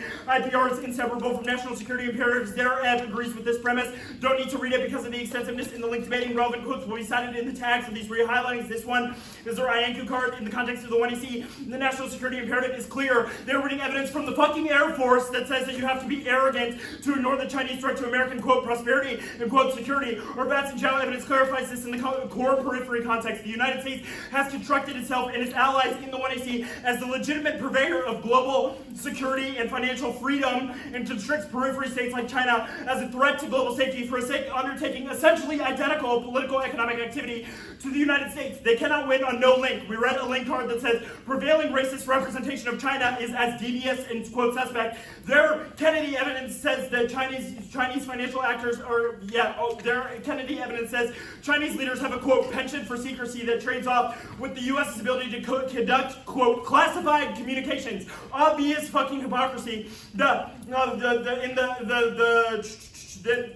We can go for this alone without the alt as internal link turn. It's because tech competition should be abandoned. The impact is threat construction. There are several implications. One, U.S.-China war in turn cyber conceding the 1AC clear here because it demonstrates the premise of our argument that the U.S.-China tech competition looks to do in an escalatory spiral that causes war, inserting the re-highlighting. The Kronig evidence is also neg on this issue. Their own evidence says Chinese officials fear United States, quote, cyber attacks, the development of, quote, military technology so much that it inaugurates use it or lose it pressures. The AF internal link to resolve this is to develop United States economic and military might. Two, racism and north-south inequality dropped. The AF is signified with hypocrisy. The connotation of Chinese foreign policy as, quote, maximum danger to the West slides into anti-Asian sentiment. C, COVID increase in hate crimes also maintains an extractive hierarchy between the West and the rest. Also dropped 3, turns environment to Dvorak. In 24, the Biden administration is associated by barriers to Chinese clean energy imports, trade restrictions on renewable energy generation. The administration closed the tariff for coal. That light companies bring in solar panels to degree. This moves along with tariffs on green batteries. Electric vehicles represent strongest attempts yet to protect nascent industries from green Chinese products and wean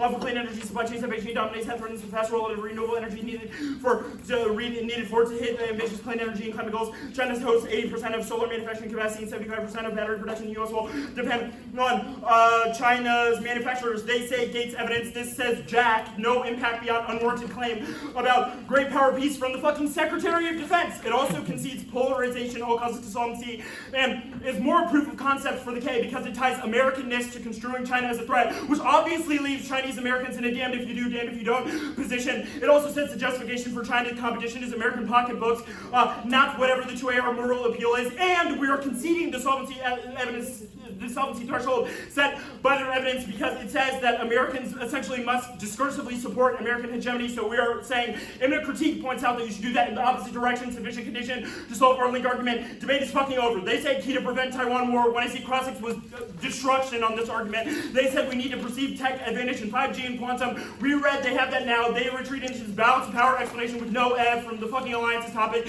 Taiwan war threatened forever, never escalates. Also no incentive to status seek if we weren't competing. Dropped. They don't even have Taiwan goes nuclear. So the impact to the K is actually bigger than the impact to the case. They say cyber impact. You do not have evidence that substantiates fucking anything you're saying. You have 5G strong now. You do not have attacks coming now in a way that explains how it gets to grids. That's the only existential thing in the 2AC. Fucking dropped regard in Larnagan evidence. One, no the structural issues. Exploits are constantly patched. Capabilities erode over time. They do not have evidence that cyber attacks are coming. Will bypass status quo 5G capabilities. They've also said those are coming now. 2, temporal breaks.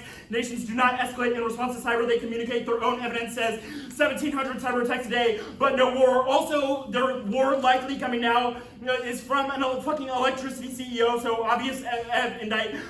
Drop down to the innovation turn. They say innovation key to higher quality of life. 2AC and 1AC, funnily enough, both do not have a warrant for this argument. How is innovation key to quality of life? The negative evidence, when you read it after the debate, you will conclude it is far better or extend or Denbo evidence. 1, precarity, IPR privatizes wealth, driving post-plan economic gains into the pockets of the 1% that magnifies domestic economic insecurity and debt. 2, trade-off, portraying innovation as a social good, distracts from endemic injustice that hollows out welfare and social safety nets in the name of ingenuity. They say stats, just as life expectancy has increased, yes, to fucking 62. So yeah, great stats, demonstrates our critique of degrowth. They say innovation rhetoric good, it is bad, and reason to vote neg. They say degrowth, 1, Evandite is the hippies on Marx. It says the economic consequences of degrowth would be dire, yeah, no shit. 2, uniqueness, or I suggest massive inequality now, so growth does not prevent what they say degrowth causes. They say insufficient condition, we are link turning decoupling. They conceded 1C piece of Ahmed evidence. The innovation turns the environment, 1, because of planetary boundaries, because material production is unsustainable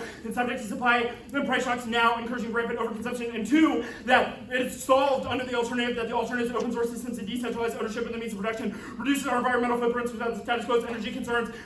They say solves eco collapse with no terminal. Dirty tech is the status quo because we have a fossil economy. It's also from an economic think tank in Brussels. And the last piece of evidence, which says innovation good, is obviously Kate above, but is also from an MPP in fucking economics. So obviously indict to everything they said. They dropped China threat Kate. What? I'm gonna have you read cards.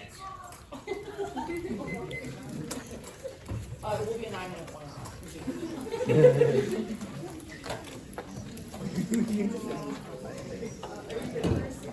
Yep.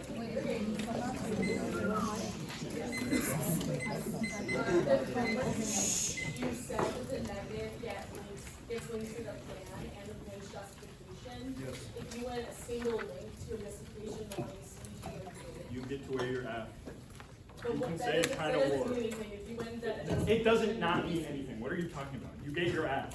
You can say the opposite of our link. We said security K. You're saying security K is unpredictable. How is the that? negative can choose to make the debate about a single justification. And the What? order You for picked the- your justification. You picked innovation advantage. We You're get not innovation answering K. my question. Can the negative choose to make the debate a question of a single one-ace justification, and the debate is then an up, down, yes, no vote? That is no different from an internal link turn. We are internal link Yes or turning no, your that is your advantage. interpretation. That is no different than a DA or an internal link turn. So once Yes or again, no, hypocrisy yes K. or no, that is the implication of your interpretation. It is not the implication of our interpretation. We have read the most middle ground fair interpretation, and somehow you were still cross-sectioning for a minute ago. On the alternative debate, you said the reason that the alternative solves is because it points out hypocrisy. If the alternative finds one example of hypocrisy, is that sufficient? Oh my god. This is not a good cross-section strategy. One example of hypocrisy, you said no link to the China threat case. Okay, I mean, Like, how is this even possible that you're processing reference? The China link, you have read evidence about why racist tropes of China or Chinese people as devious, etc. are bad. The Kennedy evidence Not just you devious. re-highlighted, which is I think the only actual maybe link that you have to this. Only It's about the you said it's reject about the tropes, racialized tropes. It's about the CCP. And then you were like, we didn't call them cyber criminals. It's about We the didn't call them this. CCP And then what we being said we rel- did, I'm, like, I'm trying to ask a question. Okay. It's about the CCP being relatively less open than the United States. Why is that the same as calling Chinese people devious? no, we read quotes from your 1AC. Right, and I don't think any of them are linked to the critique. So now You do not all these think things are the same. you do not think as America racist must tropes. awaken from complacency and dedicate itself to winning the race for tech leadership. Or Wow, the yeah. CCP's penchant for secrecy Right, makes so- the West classified communications vulnerable. Okay, moving So on. the CCP is secret, but we can't do secret, but that's bad because it infringes on the US's ability to communicate secretly from America. And you're saying no link to hypocrisy again. Also, the last line, how can America successfully defend its innovative edge to underwrite freedom in its hour of maximum danger? So, yes link, 100%. The alternative eminent critique. Yes. You've explained that hypocrisy is a sufficient condition.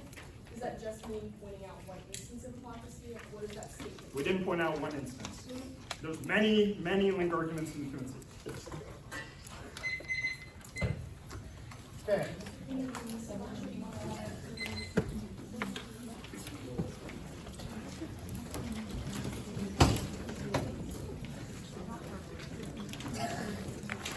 Why did the NEG spend so much time on the case here?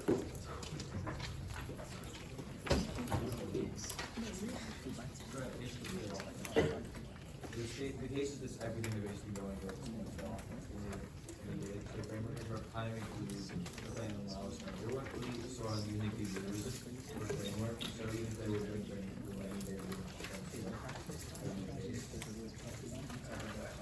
I'm gonna press you a little bit on it, okay?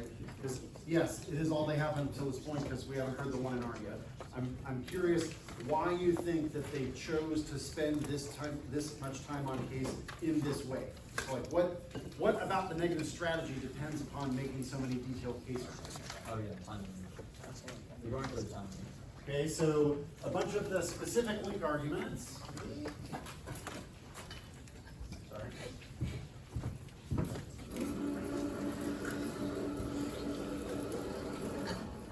Okay, the 2NC debated the case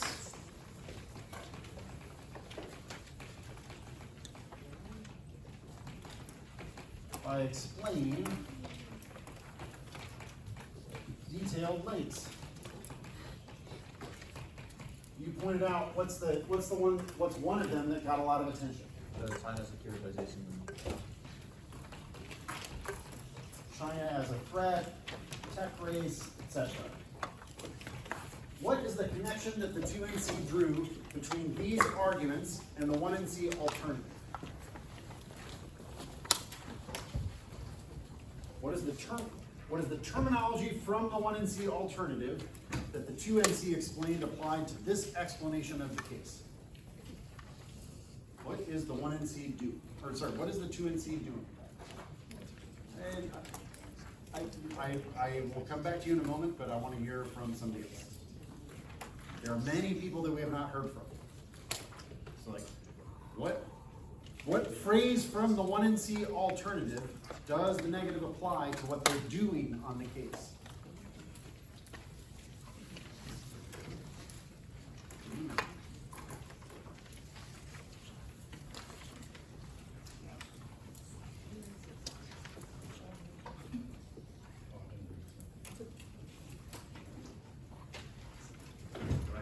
My understanding, the 1NC alternatives reveal the hypocrisy behind the 1AC, whereas the China link would be explaining that the China scenario in the 1AC is wrong and to explain the hypocrisy behind it. Okay, I spelled hypocrisy correctly. So there are examples of hypocrisy that are pointed out by the 2NC. What is the term that they're using to explain why it's important to do that? Imminent critique. Okay. Imminent critique. Probably here spelled. Julian, is that spelled in that alternative card with a C or a D? Not use the German spelling. Okay. Imminent critique. Can you give us a little bit further explanation about that? Okay. Did the 2NC define this term? Yeah. Okay. How did they define it? And then, so they gave the definition in part so that we would have an answer to this question. So how did the 2NC define this terminology?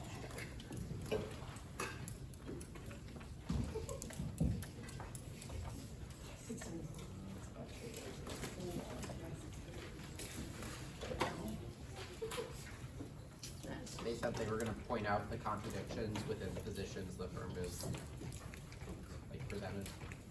Okay, so there's something to do with contradiction. I agree, right? Hypocrisy and contradiction, you wouldn't be surprised to see those in the same spot, right? They said that the consequences of the plan as per the reps were inseparable from the rep. I agree that there was an argument here about the way in which we've represented the world. I don't think we've yet connected that to this concept of imminent critique. So it's got something to do with contradiction or not. Like pointing out goals and then using like ends as a means to like justify or asking to sort of like Talk me through this in terms of the examples that the neg used. Like some examples he like the hypocrisy on like for example the totalitarianism argument. They were like it's hypocritical to like this stuff it's called like the Muslim ban or actively Guantanamo Bay. And like it's a clear justification that the goals of the 1AC to stop Chinese like totalitarian regimes is critical to all this other bad stuff the United States has done.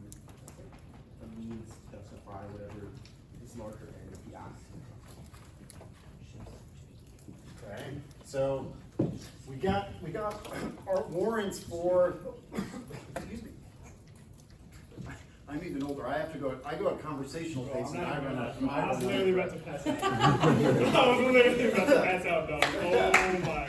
Okay. That's why you use speaking drills. It's called endurance. So, okay, China violates human rights, uses surveillance like facial recognition software. There was another one here about social credit is social punishment.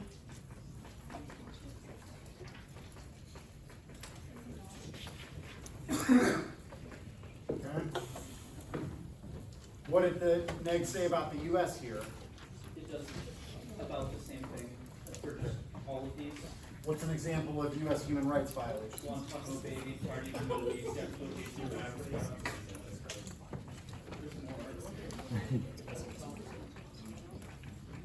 All right, Middle East invasion. What were the other examples here for some of these other things? Yeah. Am I missing any? You said Muslim ban. Surveillance of people under the NSA. Okay. Criminal justice system.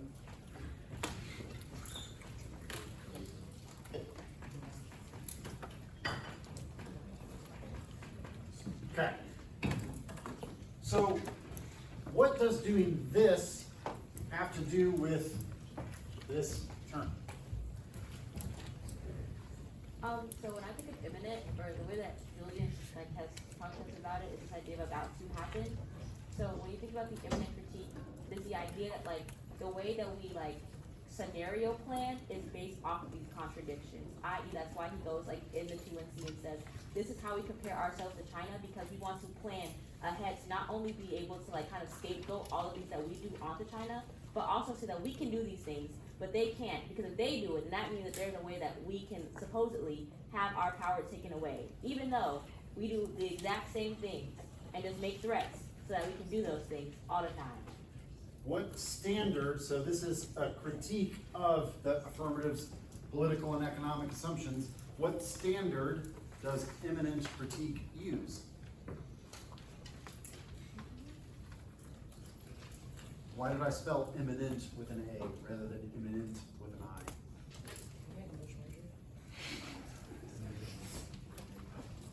Anybody know?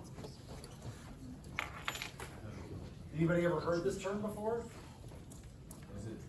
It's different from the. Correct. Is it like actual words or something that are meant? It is an actual word. That's why it's being used here. It's existing or operating within. Huh? Existing or operating within. That's what it means. Ah, within. Okay, so if the definition means within, then what's going on here with this contradiction stuff? What standard is being used for critique? What standard, if this is a reason that we don't want to lose the tech race to China, because China violates human rights, the Chinese government conducts surveillance, it cracks down on protesters, it has a social credit system that is a version of social punishment. So if that, broadly, what are some of the standards or concepts that are being used to say this is a reason that we don't want China to win the tech race? They use these to garner offense for the in a world where the United States does the same thing, eliminates most of their seeds tech race stuff, then they impact turn that. So age doesn't matter, China does about the same thing. The US, sorry. The threat construction itself turns cyber and Kronig, they conceded both, and makes climate change worse because of protectionist policies that means we can't buy things like solar panels. So in a world where the contradiction allows the app not to have any offense and actually turns most of their internal links, that's quite a good support for both the critique of the security K critique and the cap K more broadly.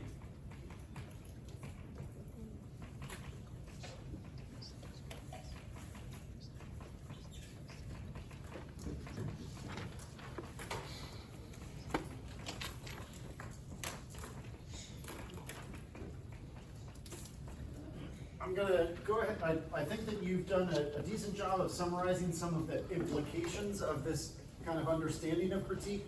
I think that it's important to think about this definition of within, but, Oh, like the 2NC points out that the 1AC is drawing on lines that posit the USFG as a sort of guardian of peace that values liberty and democracy and freedom, when in reality we have those same contradictions that China has. We crack down on protesters also, and that's the hypocrisy we link to, since we start by a priori understanding the US as being the good guys. okay. So does this critique depend upon the idea that we don't want peace, we don't want liberty, we don't want democracy, we don't want freedom? No.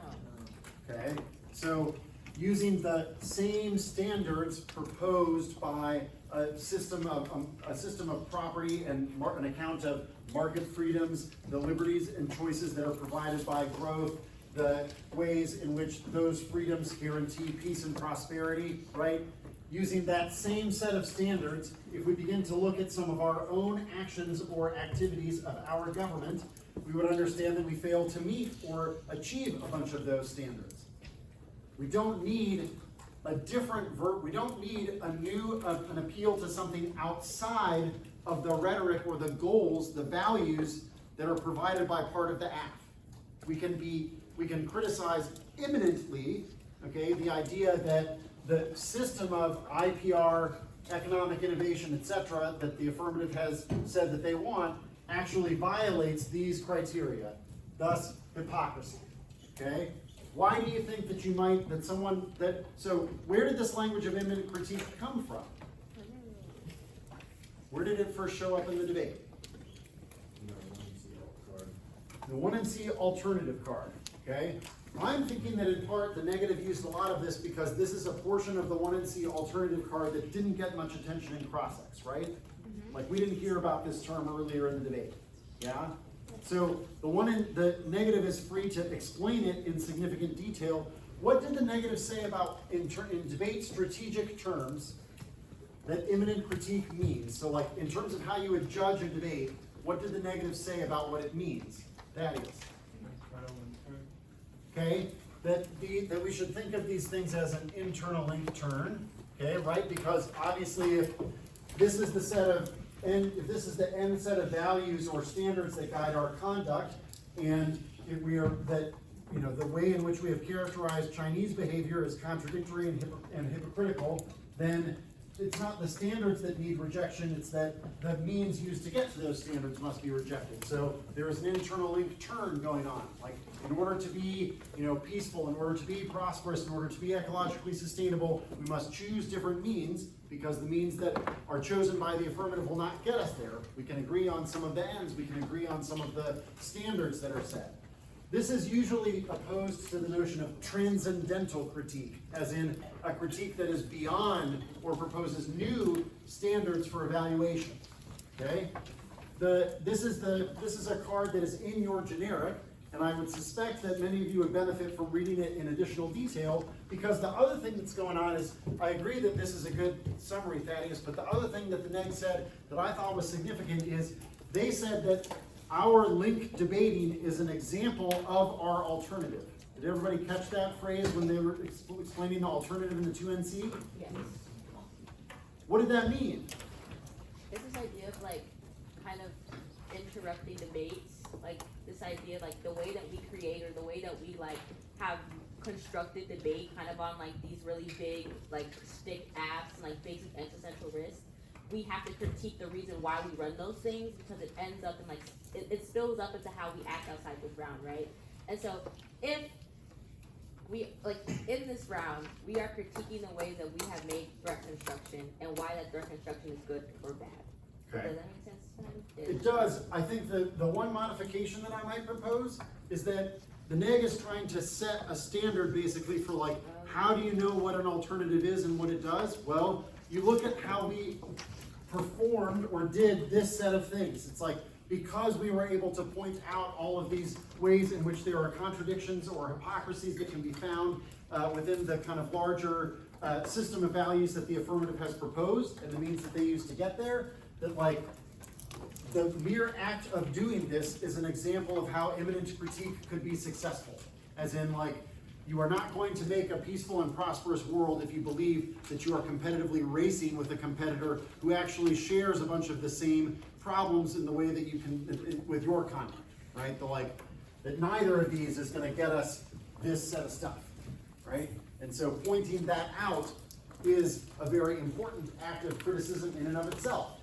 That's an interesting way of making a bunch of the arguments about why and how debate aids or uses critique. Okay. The reason that I just kind of summarized it slightly differently is that I think that the neg, you're right to tease out some of the implications there, that the neg is saying something very important about what you are doing in debate, but I think that the neg actually didn't use all of the language that you were using and may have tried to avoid some of that language for a reason, right? It's like, I didn't hear the like spill up subjectivity part that you kind of threw in there, and maybe the neg didn't want to have to win that argument, right? Yeah. Okay.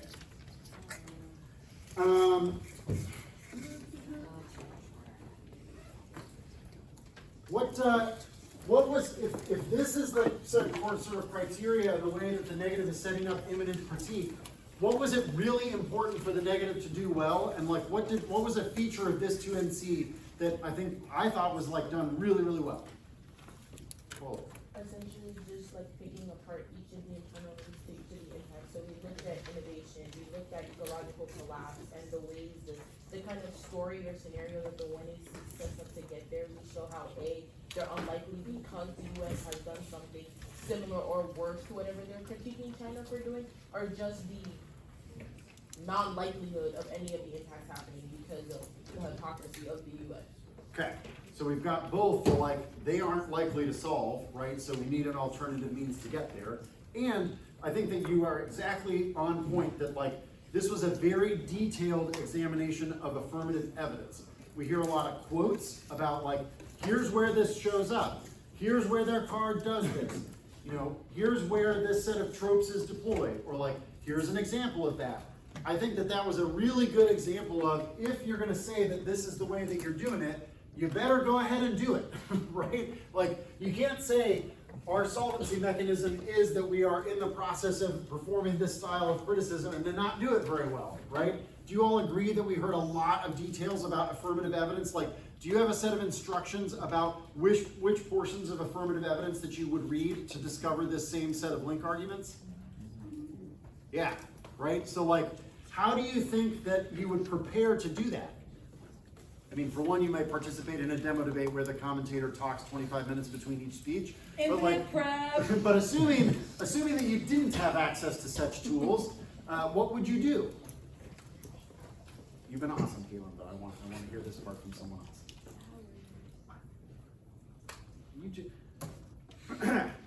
Okay. If you haven't yet answered a question, this is one of your times. Gotta put us on pause until we get a little more engagement on some of these things, because your campmates are carrying you a little too thoroughly. How would you go about doing this? Like, does this happen by magic? Julian's really good, so obviously the speech is really good? No. It doesn't happen. How do you make this happen? What do you do? What would you do if you were going to try and give a 2NC like this? Like a lot of like prep and research, like thoroughly looking through the affirmative evidence, like those, like the neg probably knew that those cards said that, like going into the round, and all they had to do was put in the blocks and contextualize them to the 2AC. Right. The setup of like, this is how we're going to do this, and this is what we're doing, that's the part that the negative knew in advance, right? It's like they wrote that set of blocks in that way.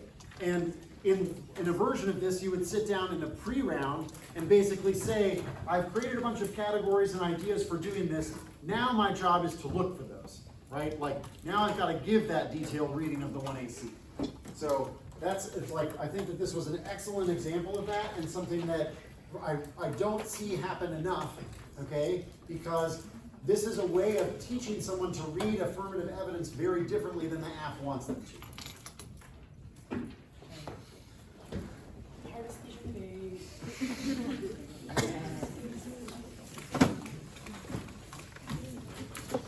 Do not let your lab leaders talk shit on me when we go back to lab. Like, that's not true. Obviously, it's called have a sense of humor. Jesus.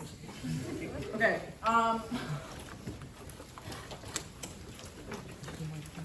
The order is case on degrowth, and then the critique.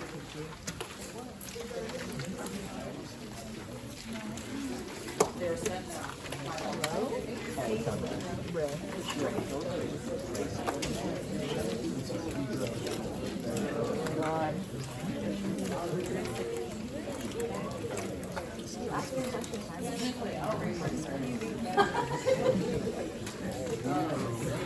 I do now, and then never again.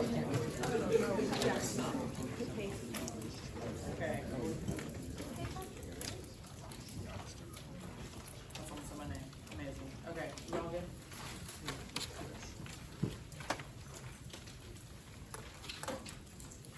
Alright.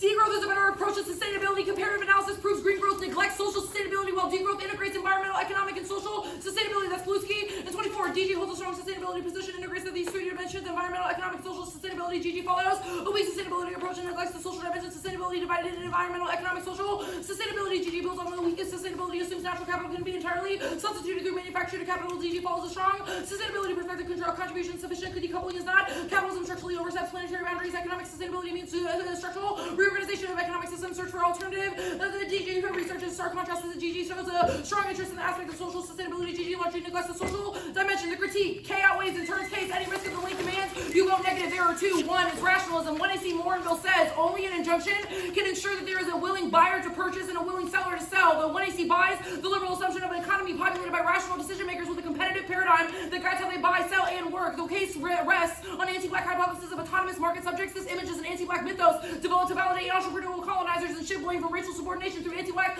tropes. Remember, every time the 2AC says Julian and I are going to blow up the world, links them to a white dramatist that they are using their fear to cope themselves as rational actors, relegating blackness to the position of irrational, which overcodes the participation of any opposition. This impact is pathology. Codes of rational versus irrational becomes the ammunition for blame shifting narrative that attributes black ghettoization to wasteful spending, cultural flaws, or unproductive welfare queens in need of disciplinary rehabilitation, positioning the self-interested pursuit of capital as natural whitewashes colonialism as a prudent pursuit of financial gain. That's the hardened evidence. Also applies to every 2AC lie about economic liberation being possible through the 1AC. Cross-X proves whenever whiteness is confronted with blackness, they shift focus to entrepreneurship and innovation that redirects attention from structural racism to minutia bootstrapping. That's gold. And 16, a whole array of ideologies and institutions systematically represses black people. Periods of advancement reversed by economic trends. Actors seek to obscure the impact of racism by asserting that society is approaching color neutrality. Advocates encourage would-be black scholars and activists concentrate the minutia of business plans, marketing techniques, and bootstrapping rather than investigating and challenging structural racism while ignoring and enduring the record of black entrepreneurial disadvantage at the collective level. Their own evidence. The CEO of Cable Labs, Azja and Julian Reed,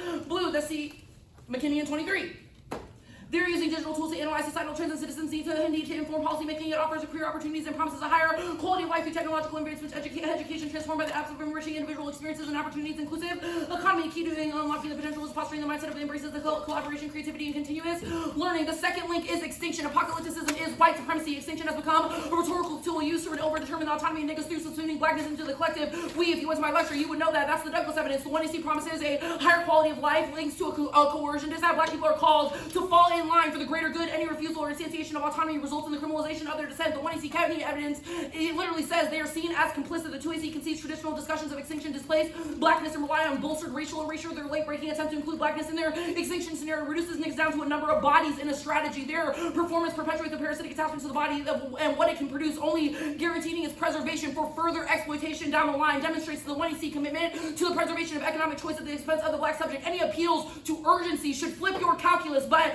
motivated their racist, sexist representations. That was all in the 2NC. Their defense of universalism proves that at best, their innovation is only possible at the expense of the abject. So even if you feel persuaded that they are going to innovate, it means that it will happen at the expense of all black people, which means that the 1% can no longer go to Whole Foods after a long day of innovating, I guess. The third link is imperial coordinates that the 2AC IP is good for developing countries. Girl, what? Since fucking when? Every move to innovate results in further extraction from the global south to sustain sustain life here in the U.S. Cross-X of the 2C analysis, every renewable relies on REMs and exploiting and extracting the labor from globally dispossessed. Read a book. I'll send you a link to Settlers later. Every time you hear the 1AC say they solve poverty or climate change or literally anything else, I want you to think about the thousands upon thousands of child laborers across the global south that are working and dying for less than 10 cents a day. Also, their analysis doesn't assume the specificity of our links in the framework debate in the previous speech, the permutation.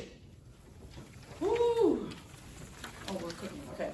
We have links to the plan and its justifications. Any permutation is severance, which should be rejected for making negative engagement impossible. Prime example, permutation framed China as a strategic rival, severs all reps, not grounded in any of their evidence. No warrant that this will be executed by the actors present in the plan. The 2AC permutation supercharges the rationalism link is a performative example of the ways in which appeals to intellectual property alone are never sufficient without the extraction of black labor, i.e. all the permutations that say we will incorporate black labor or we'll de-racialize the economy. What does that even mean? I'm still black.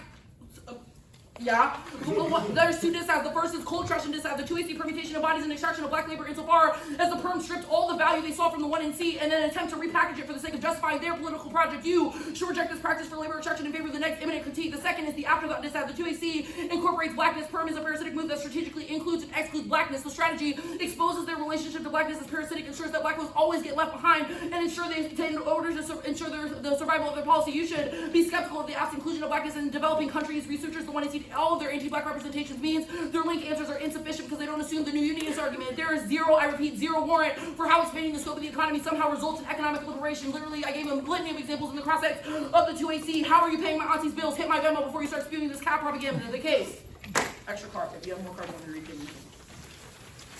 Degrowth is essential for dismantling exploitative and unsustainable capitalism, specifically discourse is key, that's Mother. And 22, degrowth holds together social, cultural, and ecological questions, advances new ideas, and provides answers to pressing questions, peculiarity, and potential of degrowth brought into the mutual productive exchange understood as space of discourse, degrowth, capable of deconstructing the dominant ideology driving capitalism today, showing ways for unmaking growth in capitalism, societal institution, economic structures, growth, ideological, social, biophysical materialization of capitalism, accumulation, growth, broader societal obsession, growth is a material process that is rooted in patriarchy, colonial demand, capitalism through exploitation, degrowth can be integrated into different states of growth, critique, what?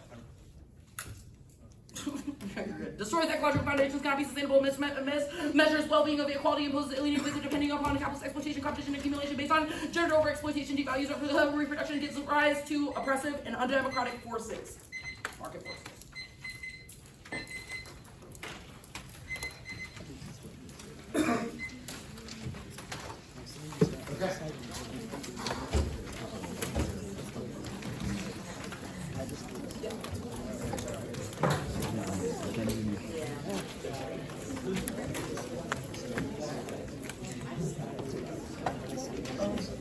Okay.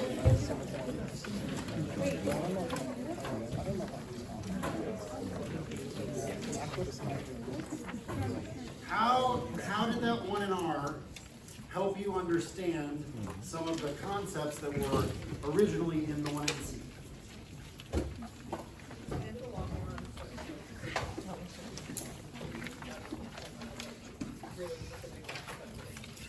Okay, so each of the terms, like many of the terms that were introduced in the 1NC, part of the way that they got additional development and explanation was in the application of some of the specific link arguments, right? And what category, I thought the 1NR was good at doing this in a few different places. What's one of the ways that the 1NR made some of those links a little bit different now that it's later in the debate? How they do some of that link analysis that's a little bit different than just appeared originally in the 1NC? Yeah. They expanded on it more and contextualized it to different moments that happened within the debate. Yeah. Right? Referencing cross-sex moments while furthering explaining what the link is. For sure, right? So several examples from cross-sex, from evidence, or if not always about affirmative evidence, certainly about affirmative concepts, right? So for instance, what's one of the AF concepts? I would say that it was deployed in terms of the permutation that the 1NR explains in more detail, what the neg disagrees about that concept.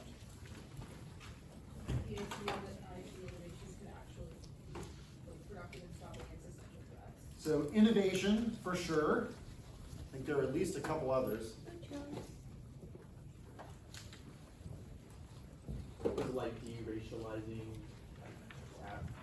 Yeah, and I actually think that there's this, was there a debate that occurred there in terms of inclusion? Okay, right? So the neg has characterized the concept of inclusion a good bit differently than the AF, right?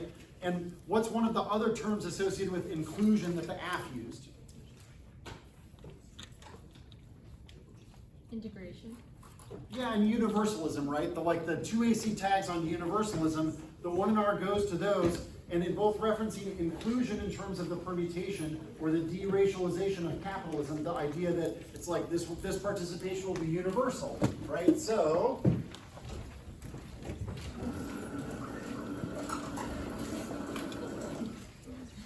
if we go back to this, if part of the permutation is, well, blackness does not need to remain an object of economy. It could become part of an agent in the economy. Okay, what does the 1 in R have to say about that? That the idea of integration is wrong because it doesn't change the way black people are seen in homo economics, i.e. that the original 1 in C argument that black people are seen as objects of production and consumption, just integrating them into homo economicus doesn't change that because it doesn't change the way black people are seen. Okay, so essentially this permutation or the universalization or inclusion, right, integration are explained basically back using this terminology, right? The collective we, collective humanity, that is a political project that cannot succeed. What's one of the other set of terms? So the neg made some arguments about this not only in terms of blackness and anti-blackness, but also using one other set of terms that I think is a little bit closer to the way that the 2NC made some of the case arguments. So this was the place in the 1 in R where I think the terminology was closer to the 2NC's arguments on the case about the effects of IP. What's one of those other terms that doesn't explicitly use the language of blackness or anti-blackness, but does use an argument about kind of IP extraction and exploitation? Was it the stuff about parasitism? I think actually that was explained more in relation to the parasitism argument I understood, and maybe I'm wrong, but I understood that as any version of the kind of inclusion or move to subjectivity here will remain parasitic upon the object that is abjected, like the object of the economy. But that's my summary of that argument. I'm not, we can debrief later to see if that's reasonable, but there's a different one that I was thinking about here. That the re-innovation is still at the expense of the entire global south and where that extraction is coming from, so it's always a trade-off that even if you're innovating for the now quote-unquote included we, which it's still at the cost of people working for 10 cents a day, REMs from both China and Africa, and even in the inclusion arguments, they embedded assumptions that minimized all of that, so it's still millions of people, arguably billions, being abused and their labor and resources being extracted for the 1%, who are now expanded to 3? It's still nothing. Okay, so the language of north-south and also core periphery. Okay, the core periphery terminology and north-south terminology is a little bit different than that's more the extraction exploitation language, right? You see how it's the extraction arguments, those are about, you mentioned REMs, mining, raw materials, right? Move generally from the periphery to the core. Back when we were talking a little bit more about IP, so some of the 1NC card details that got applied here, what do you think, let's connect these two arguments together. If the extraction and exploitation arguments break down primarily along lines of north-south or core periphery, okay? What do you think that has to say about what's going on with the innovation economy and IPR? It's just a reshaping of the colonialism that happened to benefit Euro-American knowledge production, which is not really Euro-American knowledge, and then turns that around to weaponize it against China, for example. Okay. It also assumes that they own the things that they invented, even though it came from, what was the term? The periphery, and was just expanded upon a little bit. So one minor modification to your argument, well, there are definitely plenty of arguments about kind of like overall like theft or how does technology work, diffusion, etc. I'm not sure that the neg has read a ton of cards about that argument, but I like your thinking there and that you could definitely go cut more cards about that, okay? Like I don't actually think the neg has read a ton of cards about here's the way that we think about invention and innovation and like here's all the inventions and innovations that, you know, we should credit them globally rather than being at the core. Like there is a very interesting argument to be found there. So like I like the way that you're thinking. I'm not sure that the neg read a ton of cards on that argument. I do think that the neg made some arguments about the way in which the innovation economy and IPR is connected to some, why is it, according to the neg, that an economy like that the US would be particularly interested in identifying the proper balance of intellectual property rights? So like, why is the US economy built around, or according to the neg, right, the like innovation economy, why is that concept, one, receiving, so like rhetorically they say, this concept gets a lot of attention.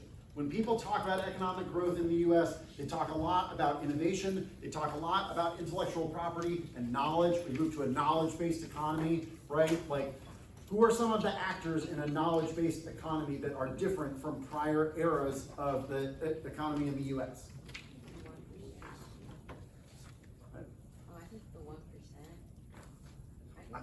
I agree that the language of the 1% is contemporary political language. There have also been many criticisms of wealth accumulation in prior eras of US capitalism. So like, you know, back in 1910, they didn't refer to the 1%, but they did talk about like the money trust or the money power. Okay, it's like a different era, similar concept. I'm getting at something a little bit different here about why, like when we talk about this north-south core periphery thing, what is characteristic about intellectual property that might fit into that scheme or that depiction of what we're dealing with globally? Is it about like how with intellectual property, it's like a description of who's owning the like rights to certain knowledge while like other people are being like their labor is being extracted because of that knowledge? There is a kind of ultimate implication here that the neg evidence references precarity and the gig economy, right? That like this version of the economy has created a set of jobs that are not particularly good. They're very like you don't receive protections when doing them. You're not a member, like people who are Uber drivers aren't members of a union, stuff like that. Okay, so you're getting at something there. Who are the most powerful actors in the innovation economy? Like, if you were talking about the innovation economy in the US, I want to hear some names of either firms or individuals that you think are representative of the power and importance of innovation in our economy. Okay, Gates, Musk, Lockheed Martin of defense contract, one of the primes, okay, Eitan. So they all have financial markets that they can control, and IPR allows them to keep the knowledge and makes that possible. I'm so you're like you've got these great ideas and I'm getting so picky. You are really onto something here, and I'll go ahead and just kind of summarize it slightly differently, okay? Which is, okay, a large portion of the most valuable companies and firms in the US are firms that a couple decades ago basically didn't exist.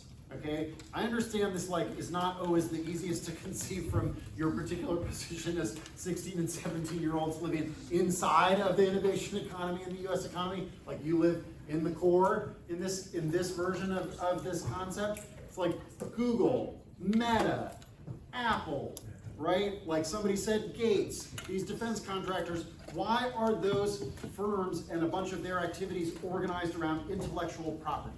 What is different about what those firms are doing than what a bunch of the prior very powerful firms in the US economy were doing? They center around technology, which isn't actually like physical or tangible. They are largely dealing with information technologies, right? Think about the what internal links appeared in this 1AC specifically? Emerging technologies, so new frontiers of these IT technologies. What else?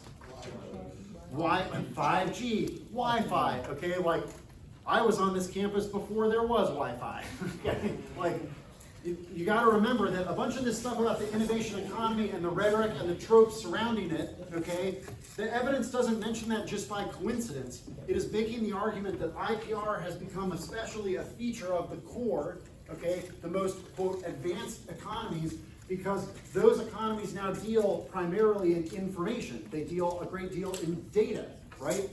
The set of things that those companies value, buy, and sell, and the reasons that investors value them so highly are highly connected to what we would think of as previously intangible goods, intangible products. Knowing how consumers behave, knowing what stuff you all click on when you shop online, and which ads you see, all of those things are grounded in information, and they tend to be intangible goods that are intellectual or knowledge-based rather than manufacturing, right? It's we're not talking about building Model Ts or manufacturing planes. Those things are not regarded as kind of the new frontier for the core economy. So just wanted to bring out some of those connections, because sometimes the neg only has so much time to explain all of these complicated interrelations, right? So in thinking a little bit about what you want, what you think your judge might know, what you think they need to know to understand some of this terminology, I wanted to make sure that we were on the same page for some of the background for the debating that Azja was doing. Okay.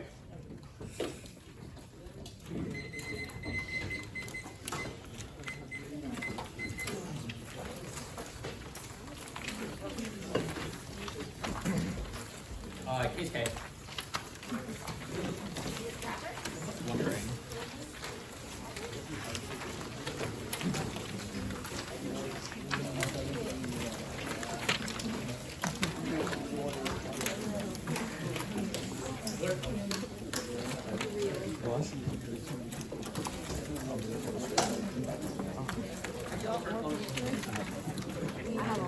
Do you need more paper?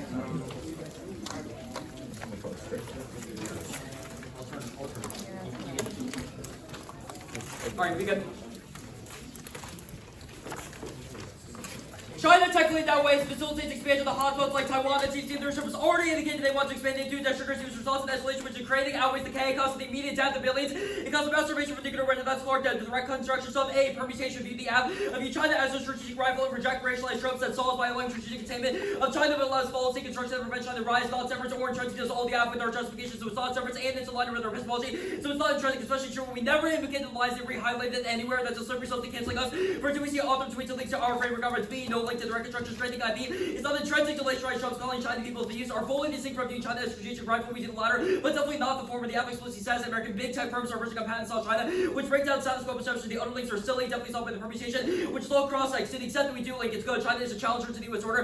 Because the CCP has incentives to push back on American leadership, such as in places like Taiwan. That's the case. Creating evidence, robust methodology proves our reading is correct. Doji 821. Other books of this work conclusion, but they're more intuitive than rigorous empirical. This book, including unique social scientific university, also great sense of large sharp and rarely said the Chinese sex system about the Chinese behavior, and the book's looking very variable, showing those strategic adjustment. It proves our conclusions are true. Josie 821. The book used in the virtual database to CB documents secrets behind the closed sources of later structure. And once China's grand China GDE seems to be wasted this war. China rolling the Western influence of the China's slushing through strategy this place and then expenses effort worldwide. The other links are made up, super silly, armed part of epistemology that was cross-links. Now, you know that the old must reject viewing China as a rival, which is bad independently as offense against the old. Even if they win their specifics, even to our interlink claim China rise turns or impacts concentration camps for Uyghurs, the social justice system, discrimination against on ethnicity, crackdowns and Democrat movements, etc. All prove racialization and colonization of the reapers made worse in the world of the alt, which the Clark evidence past American atrocities means nothing for determining what war we ought to seek in the future. Democratic tracks public political pressure and checks and balances between the branches make American system far more contestable, even if it's equivalent. You know that transition between them uniquely worse war, which is the creating evidence. There's no impact to the direct construction. One, war is not inevitable or reps justified light touching attainment without when the war overreacting to racism, viewing them as the rivals. Obviously distinct from hate crime, criticizing the CCP. It's distinct from 1.3 billion people. Lack of anti-Russian hate crimes during the 50s through 3 turns the environment is wrong. That'll be later, but it doesn't matter when no one's trying to impact defense. Wrong. China's sponsoring now sorties over time in these years, made white papers and cheap military readiness goals. All proofs and incentives, especially because the CCP domestic legitimacy. That was the Doji evidence. Spot B. Yes, no secret. It's a highlighted line in one they see creating miscalculation. The fog of war causes escalation. Other hotspots like this radically since the Congress create a structural risk. Now the great stuff. I'm not going to go for it. Doesn't matter with no extra impact to it. Innovation in the economy is good. It drives mission like races and values life, great jobs. It raises standard education, healthcare, research, foundation, which is McKinney evidence, affirmative IPR. Does not prioritize well. Can't leverage to create startups. Also keep for developing countries. Cost wide for the K. Cambodia and Ethiopia both prove that robust IPR representation helps for growth and quality of life increases outside the global north. This proves the one and R. It prevents the American corporations from stealing their technology, which they own evidence. Trade out false and bad. They adopted the orientation that causes black people losing their jobs for innovation and stagnation. They are losing power for days on end because of faltering IT. Only tech innovation that we're connected to it we can ensure the best in innovation and addressing self-worth of degrowth at worst. It's accessed by the permutation, which will do on the K, but the alt does not act abroad. Ideological upsides refer back to what they see cross-links. They're wrong though. CCS and renewables energy technology make absolute decoupling obtainable. That's just why evidence is the reason. That's why innovation is key. Offense against renewables is solved by the perm, but also not solved by the alt because degrowth also relies on renewables uptake and degrowth makes it worse by turning people to dirty tech because of the ease of availability, which increases emission, which to the Siegel lobby evidence forms that degrowth are externally bad. A is transitioning away from the system is bad. 2/3 of the world depend on globalized market functioning because of lack of general survival skills and distributed resources. They all dooms billions of starvation, which the Harvey evidence B it cannot solve innovation or IPR. It's key to property rights that facilitate innovation. Only markets facilitate different resource allocation and disruptive innovation that requires aggregation of capital by the investors by signals of lucky and the like give evidence K. Framework, way the alpha against competitive alternative. We largely agree with them. The way to understand that is that they get offense against our political imaginary, which allows them to criticize their core justification, but we give the plans consequences of the examples of our imaginary. We both agree this is a good debate. They give representation of critique, which solves our offense, but must win that the impact to link outweighs Julian shenanigans. Of winning a link is the all, it's just you link and lose, and sheep's closing that is bad. A, fairness shifts the debate away from the resolution question entirely, choose the expert and rejoin the average, unpredictable, infinitely regressive, and zeros the outwin rate because the neg just has to win the risk of a link. Fairness loss is not inevitable procedure. Under structural unfairness by allowing competition, though fair playing field and procedural unfairness. Magnify social unfairness by allowing all large schools to justify the resources. It is an impact to key to every other benefit brought to debate, and it's the only thing reverse laws connected to your value because debate is a game. They've agreed by abided by speech time B class going from the link turn to their class. There's no limit to the distinction between winning a single rapid securitized win that an underlying word is bad. That class says that is indicative research about the specific details that are given when they see our interpretation solves. There's otherwise grapple with the nuance of the plan and the consequences of our epistemology. Consequences is gooey ideological commitments lead to violence and appears true, which the Turner's evidence it's offense against their framing that comes first. For most systemic potential change to your personal truth that but wait, the rationalism like A, there is no link. We have a limited understanding of market accuracy in a specific technological context. We're not making overarching claims. B, to the extent we link it's good. It's necessary to understand how capitalists think it. Limited when they see evidence proves they have no counter explanation for why investors choose to invest in startups instead of others, which makes innovation possible. That work was not in the K. White drama dissent wrong. A, it's good. Political organizing and leverage existential threat framing to develop consciousness by humanly challenge the alternative closest any potential by defining solutions to threats like climate change, nuclear war, air pollution, etc. Which to the Chomsky evidence B, no impact are rather justifies beneficial policies to reduce risks that would cause physical harm. Does not justify pathology caused by the calculus is able to solve anything that would hurt black people. Crossify those answers to the extinction link is basically the same answer to poverty. One, not universal. Some people experience nuclear war differently, but obviously does cause massive harm to tons of different communities, viewing it as such as good in order to be able to develop policies to counteract it. Innovation does occur to the extent that black people that was work of it's on the case. No criminalization or parasitic attachment because the only direct impact is adjusting policy to reduce the risk of extinction. Imperial court has said this all by the perm to the out breaking down homo economics exclusion of black people solves. The key question is whether popular regimes necessarily recreate black objection, capture the elephants and degrowth possible, intervention like capital like radical redistribution, safety centers, renewables, etc. is all sufficient to be able to solve, etc. The dissents answer above, reject, judge, kick, not citing in the Shelley force the 2 number 2 ERs, and otherwise 2 our decision making now. The all fails. Zero explanation of what the supposed innovation of the economy is beyond IPR. Critique itself is not trying to uniqueness, rhetoric is entrenched. Singular rates of validation of course the venue alternative or else it's just blatant dissents. Okay. First of all, what is challenging about a 1AR in this context? What about the block makes 1ARs difficult? It's big, okay? How did it get so big? They read one off and they already had like consolidated a lot of it already. Okay. There's a lot of detail on all these. Okay, so the negative added a lot of detail, and it did so, like, were more of the arguments in the block by the negative analytical extensions and developments of 1NC evidence or new evidence? Okay, so a lot of dense explanation of 1NC concepts and cards, right? And that creates a lot of arguments. The 1AR faces a circumstance where there is a great deal of detail that the neg has added, right? Covering all of those analytical arguments is extremely difficult. Did the 1AR incorporate a bunch of the negative terminology and like specifically reference some of the analytical arguments made in the block? Yes. Yeah, okay, everybody's nodding. What did you think about that kind of, how did that work for you flowing this 1AR? Did it make it easier to understand? Yes. Yeah, right, so like, even though this is very dense and there are only some circumstances where we're like referring to a new section of the debate, can you follow along with the arguments that the 1AR is referencing? Okay, did the 1AR reference both 2AC arguments and arguments from the block? Why? Like, why isn't the 1AR only referencing arguments from the block? You have to like leverage the stuff that you read, otherwise the 1AR is impossible. Yeah, like if we try to cover, I guess we did adopt college time, if we try to cover 15 minutes with 6 minutes, right, and we just go exactly in the order that the negative presented, that's going to be pretty tricky, okay? So like the reason that the 2AC structure is referred to here by the 1AR, right, is the AF needs the ability to make some choices about which of their arguments they want to extend and are still in the debate. Is the AF totally free to choose whichever arguments they wanted to extend? No. So what are some of the what are some of the things that govern which arguments the AF chose? Framework specifically, like they have to respond to a lot of the Wacom framework.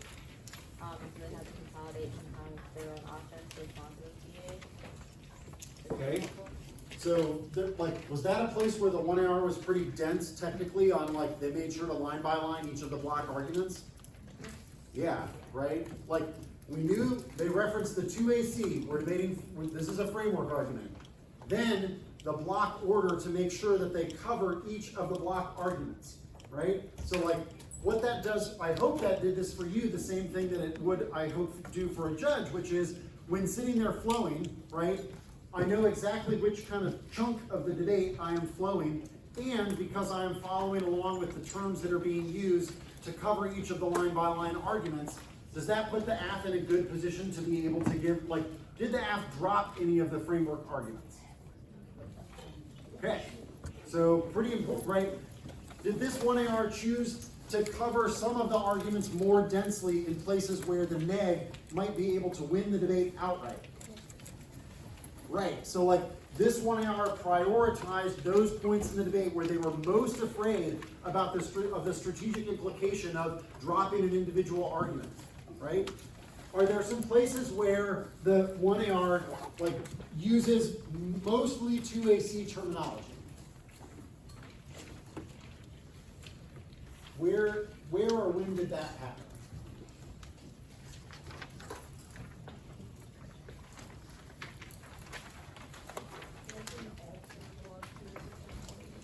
Yeah, like I heard in terms of the extension of the permutation and the alternative arguments, a lot of language that was very similar to the 2AC, right? And you noticed a tiny prompt there about transitioning to the permutation to like make sure that that argument gets extended and covered, right? Because clearly the 2A is like, we need that strategic option in the debate. Does the affirmative have multiple options that they could go for as their primary response in the 2AR? Can we name a couple of them? Okay, so some of the alternative solvency arguments, okay, plus the case arguments, that's a possibility. Could or could not include the permutation there, right? It's like the permutation, right, would likely be emphasized if we believe that like only some of those alternative solvency arguments are going to get extended, right? We'd probably hear more about the permutation in that circumstance.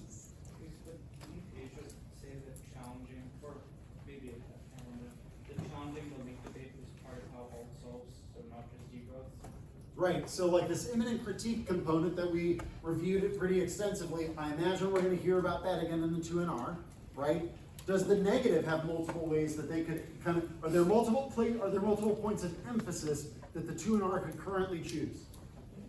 Okay, are any of those points of emphasis like totally unrelated to any area of affirmative argument?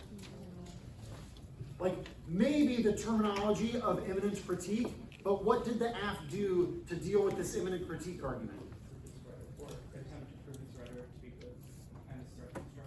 Right, the place where the 1AR read cards, which was, which place was that?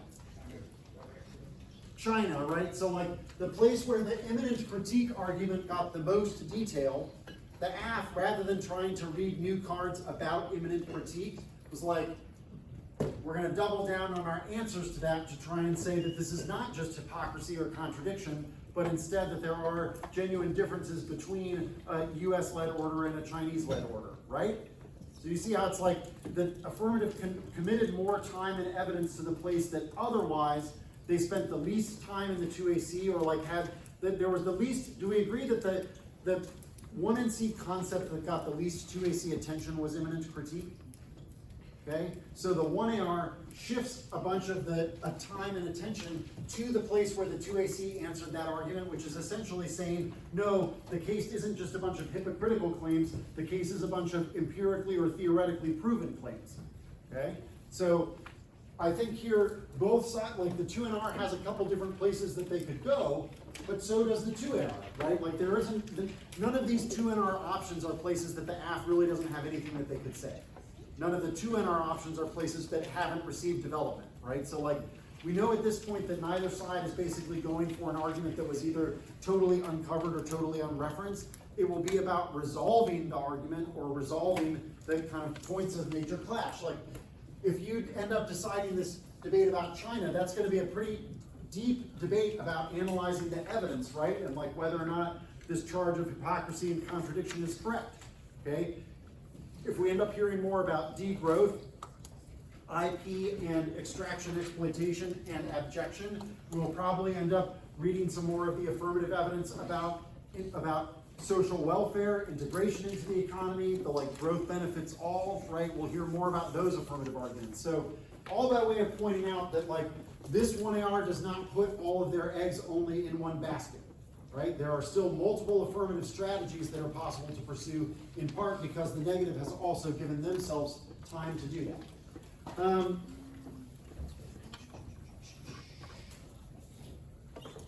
Does everybody agree with me that when referencing 2AC arguments, this 1AR was very good at using the exact same terminology that was in the 2AC? Why might I think that that is important?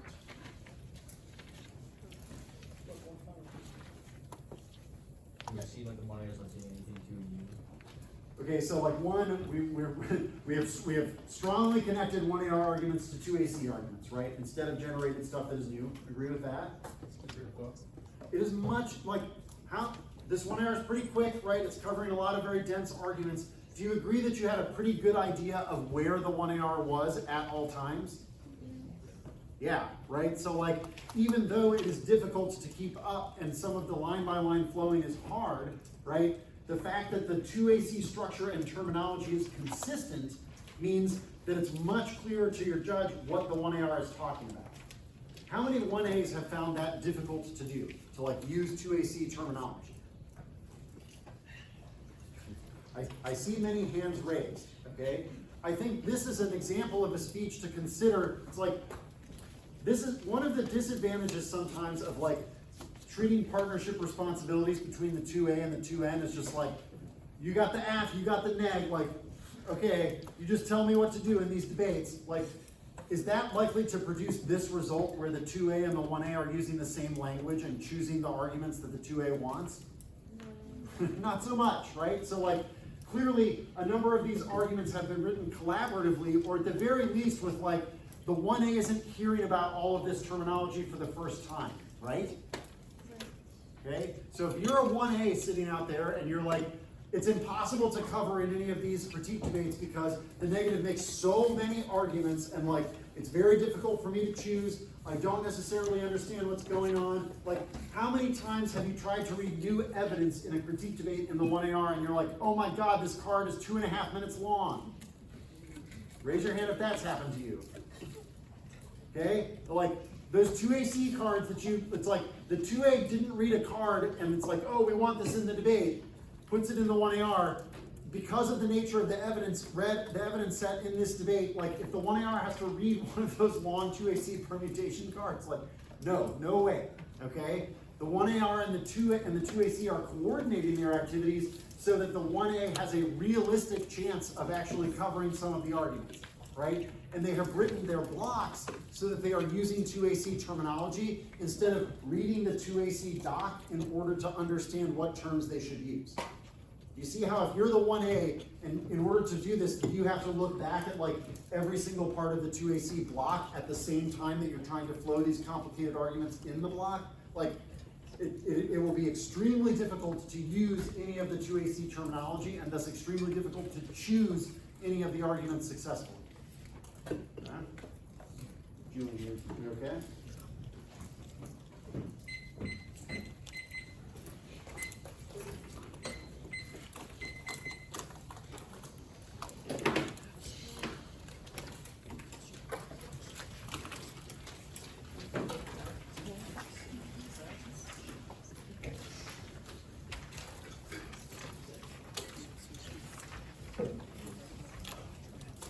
Case.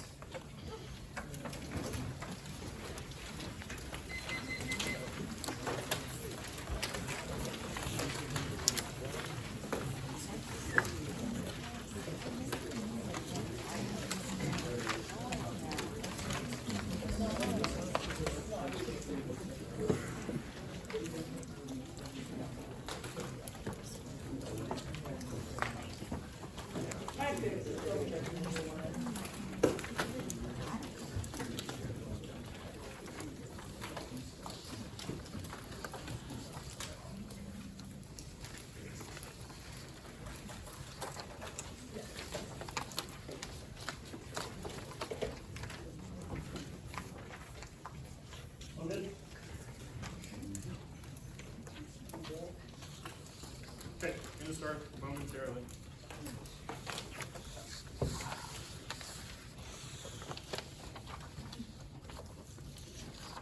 Don't know what they were on about with framework. They said the standard for the neg is to win the impact of the link outweighs the case. We will and did do that. That takes care of all negative fairness objections as per their standard. They dropped as predictable time to threat rate versus you pick time advantage. So no terminal link. Also plan and justifications inseparable. That's 1NC cross X, 1NC king, and 2NC concession of consequences key. The alt isn't you link, you lose. Turner explained it for 45 minutes and you were somehow still struggling to understand. The alt is an imminent critique. It speaks for itself. Obviously, we have done a good job at making our critique speak for itself. Making a link argument is our alt. They introduced evidence that we conceded the premise of to demonstrate our alt. No 1-hour airtime. Gates says that debaters and Americans need to recommit intellectually to American hegemony. They quote need to know. They quote need to understand. It is vital in order to confront the Chinese threat. So in response, we politicize education around the hypocrisy of American hegemony in the exact opposite direction, challenging, and because of their evidence that we conceded, effectively ending and or delegitimating the United States hegemony. So they cannot say the alt fails or impact non-unique. But additionally, if you are confused, just judge kick the alt and think of our K as internally turned. We should not win the tech race.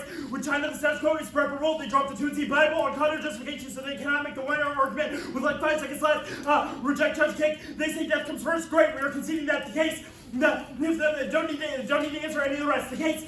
They dropped Taiwan War now or Taiwan War never. They said we need the lead in 5G. We contested 5G now, never contested. So they cannot even give a 2AR on the FOAs. I don't need to take care of anything on the innovation turn because we are conceding in extinction first. If there's one thing that you're certain of at the end of this debate is that the F was a fast U.S.-China war and massive anti-Asian sentiment. I know you haven't been able to read the cards to this point, but when you finally crack open that doc, you will be genuinely astonished. We conceded their Claire card, so it is the only existential impact. It clearly outweighs the economy.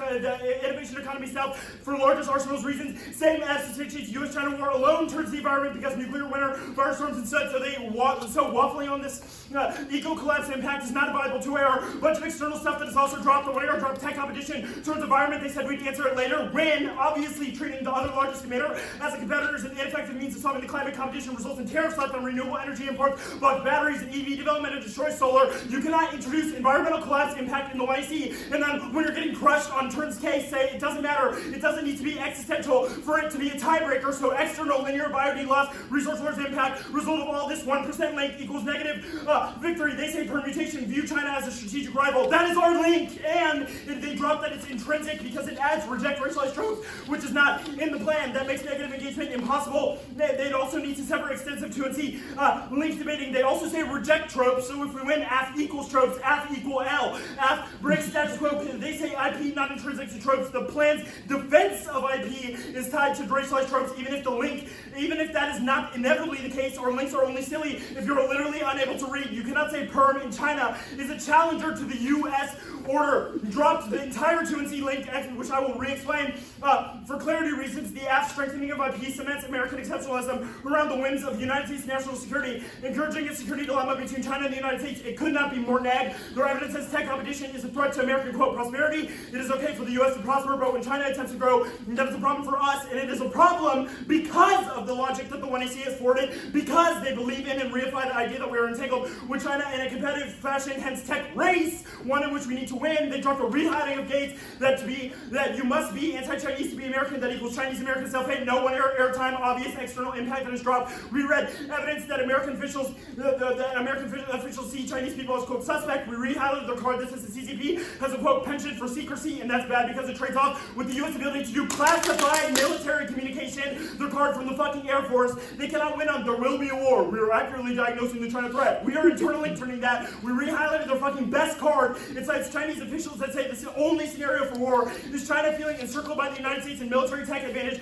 contributes to that feeling of encirclement. And it also says this in the cyber context. So when we linked to their cyber impact, which I guess they didn't extend, if we didn't have link before the 2AC, we certainly did afterwards. Just insert the 2AC Bible and yes, American hypocrisy. They say China is a challenger to the United States order. Says nothing in response to this K. It just says that there are empirical books that cite Chinese social scientists. Well, we cited Chinese government officials for the impact to our link that says that feeling of encirclement causes fast nuclear war. The one ever said jack shit about that, so the debate is over. China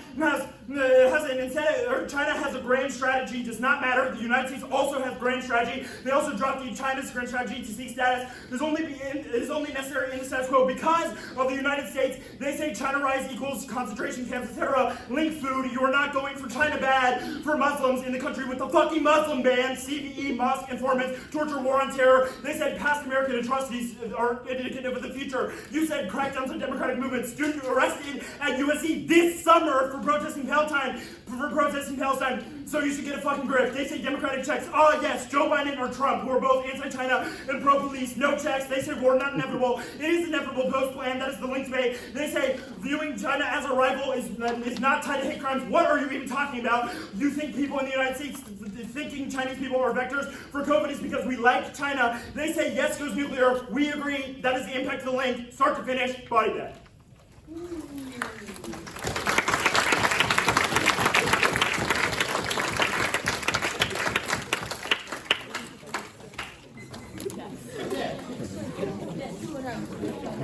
So,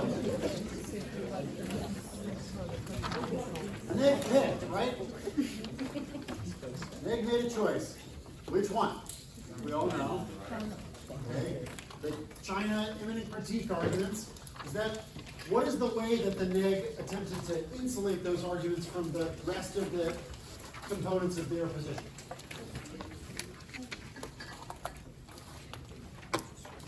Like how did this end up being the negative choice?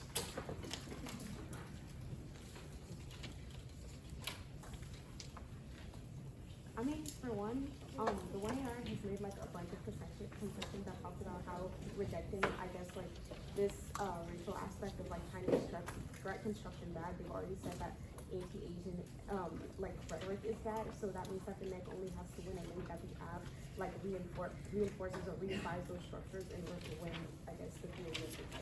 Right. I think you're dead on that. The reason that the NEG made part of this set of choices is they've set a threshold for their link arguments and their alternative of imminent critique in a way that they feel is winnable, right? Like they seem pretty confident that when you look at the evidence to analyze a bunch of this kind of rhetorical analysis that they've done within these cards, that you will agree that part of what is going on is essentially this version of hypocrisy that means that we end up with an unnecessary version of global competition, right? Like that we will be competitors by virtue of our inability to understand our shared flaws or predicaments, right? So like, I think that is definitely one of the reasons that the NEG made this choice. Okay, they believe that the link threshold is fairly low. They think they did a bunch of good link debating, and they think that they set the criteria for alternative solvency at whether or not they have like unpacked stuff enough to prove that via imminent critique that there is a link. Yeah? Okay, love that. They've won that the rhetoric of a race itself was, sorry, weren't, it looks like they did. Okay, Sorry, keep going. Keep going. That the rhetoric of a race itself is the root cause of why China and US would get into a war in the first place. Okay. So even in, or the reason that China is being aggressive against US tech leadership or whatever else is because we're perceiving it through the lens of a race against the Chinese system, which is sort of the same as the US's.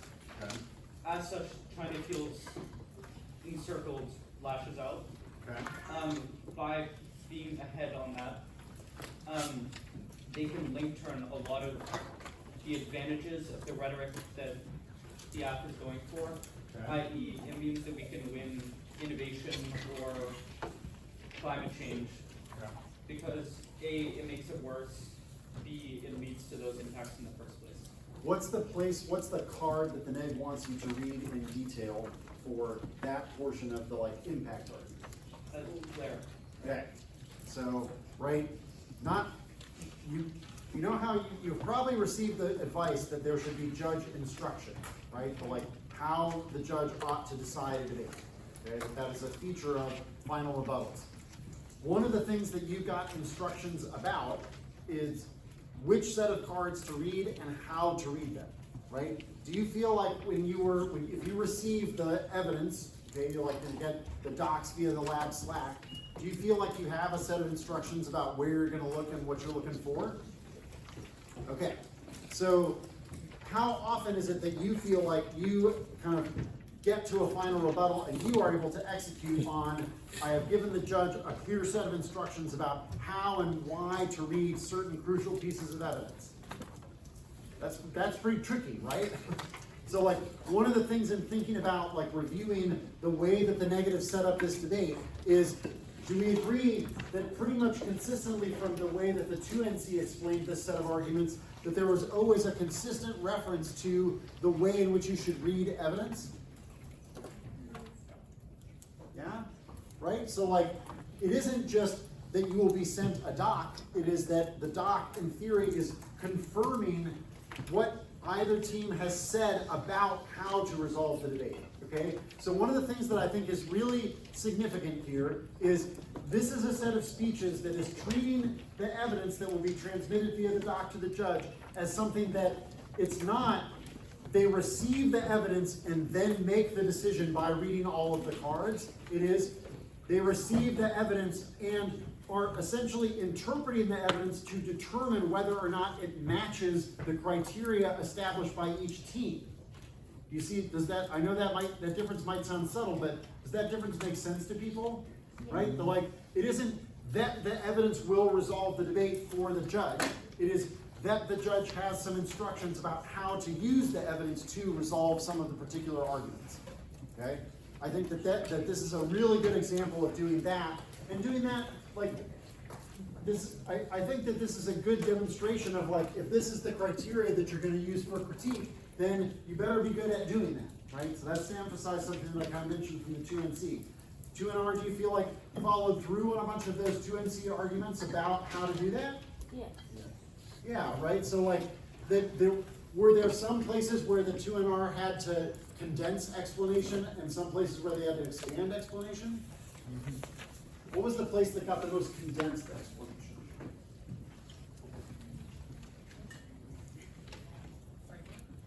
Framework, why?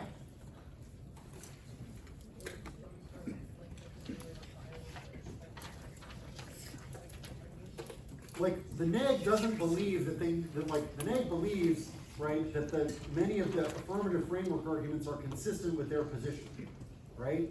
Like, that's another thing to pay attention to here is that the 2NR did not premise their strategy on we have to win a totally different set of framework arguments. The NEG tried to repackage a bunch of the places where both sides agreed on some of the framework arguments as a way to resolve the debate. right? So like, part of the reason that received condensed focus is the NEG believes that they have re-explained some of their position in the terms of the framework that the affirmative provided, okay? I think that is an approach that is probably pretty different from ones that you see a lot, right? Where it's just like both sides are spending a ton of time on framework, but maybe not explaining what winning framework would mean for their other arguments. Do you agree that there was a connection here between, because this is the way that we believe that framework will be resolved, okay, which includes some of the affirmative arguments, here is the way that our arguments work in that framework? Did the 2NR make that kind of statement? Yes or no? Most of you are not. Okay, like that, you see how that component is really important. It's not necessarily that the NEG wins all of the arguments in the way that they posed them. It is that the NEG wins that their arguments meet or can be explained in a way that is consistent with the framework that was proposed for deciding the debate. Finally, you want more time, or are you okay? Okay. Who are?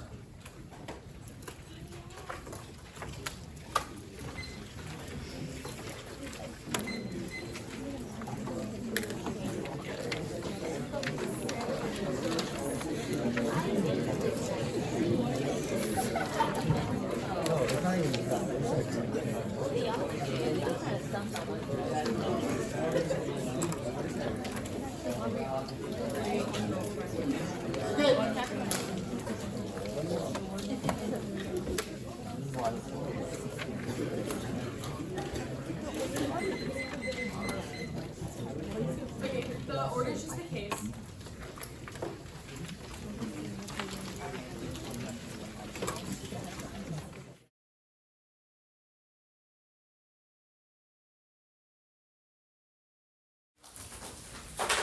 Winning the Tigers of China outweighs. They have conceded that absent reversal of the eBay decision, American innovation will continue to stagnate, which provides China a clear opening to surge ahead of the tech race that causes global war. China has some technology now, but the key question is whether they successfully integrate that tech faster than the United States. When they do, the resultant shift in the balance of power will embolden China to make reckless foreign policy decisions like trying to take Taiwan, the Senkakus, the Spratlys, all of which causes U.S.-China war. You know the U.S. is treaty-bound to respond on behalf of Japan and the Philippines, which ensures drawing that goes nuclear. The one you see clear evidence is the U.S. would strike Chinese targets and in the fog of war. And misperception means that China will respond with nukes, causes massive suffering and extinction because arsenal size means it blocks the sun and causes nuclear weapon and mass famine, all of which result in billions of people directly suffering. That comes first. You know the frame for this debate is one of consequentialism, so you should ask yourself which of the consequences of a world in which the United States does overturn the eBay decision are worse than a world in which it is not. All of that is especially important because they have conceded that death is a primary consideration. It denies all meaning and value to life, makes ethical commitments impossible, and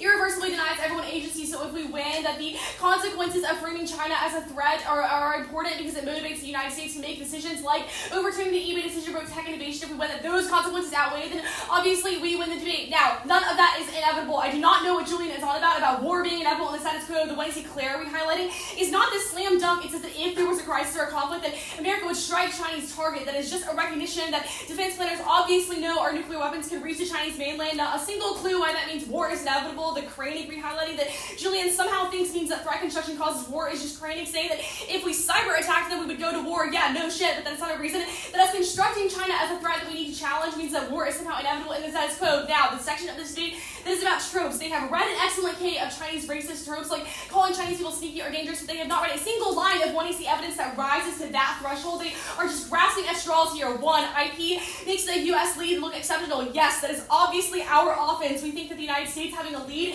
in intellectual property rights is essential to building the kinds of technology that we beat China in the tech race. We are impacting that entire premise, so I don't understand why I would have to answer this too. Framing it as a tech race, it's good. Our evidence indicates it is key to mobilize action and convince policymakers that doing things like overturning eBay and restoring presumption of irreparable harm is important so that American innovators can innovate in the tech race. It does not cause China to start a war. Julian should go back to intra-IR. The U.S. has been painting China as a threat for literally decades. You should remember Trump's entire trade war or American first strategy, which he has used to say that we have to somehow beat China, but none of that has caused war. The only thing that actually has a meaningful internal link to war in this debate with actual evidence is if the U.S. loses to China in the tech race because it gives them the tech capabilities to feel confident enough to do things like try to take Taiwan or the Senkakus. It does not cause Chinese-American self-hate. That is wrong, and the information solves it. We can recognize that China is a strategic rival and threat for purposes of the tech race, but reject racist tropes. Obviously, that is sufficient and the best possible option. The secrecy link, come on, obviously. We think the CCP being secretive is bad. That is the entire point, but it does not mean that Chinese people are somehow sneaky or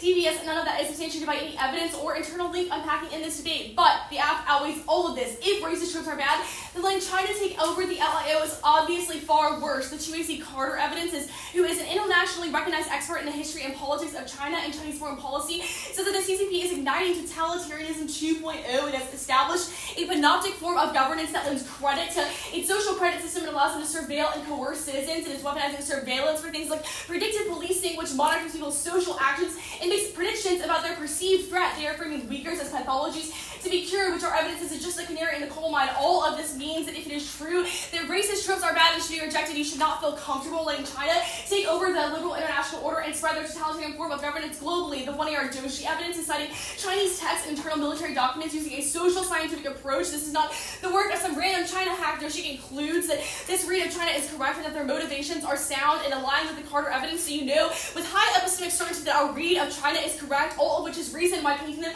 as the threat is good, because it leads you to the conclusion that this evidence is correct and this read of China is correct, which should outweigh, especially because it turns all of their offense. If they are correct, that racist tropes should be rejected, then obviously letting China take over the world should be worse. It also proves that the end point of their politics is just hypocrisy with absolutely no grip on material conditions. What is the point of constant hypocrisy if it does not lead us to conclusions of things like we should make better policy choices? That matters because death and material consequences outweigh, which I did above. Now, the hypocrisy link, it is a non-starter. Obviously, the U.S. has done fucked up shit in the past, but it does not mean that it's hypocritical to acknowledge that a Chinese totalitarian world order would be far worse. They have not given you any reason to think that that would not be the case. They have largely conceded the premise that Chinese totalitarian governance would be bad, so you should ask yourself if it is worth letting that world occur just because the U.S. has done bad things in the past. It also dropped a 1AR framing that even if it is true that the U.S. has done things in the past, it tells you nothing about the decisions you should make for the future. So if you are confident that a Chinese totalitarian world order would be bad, then obviously that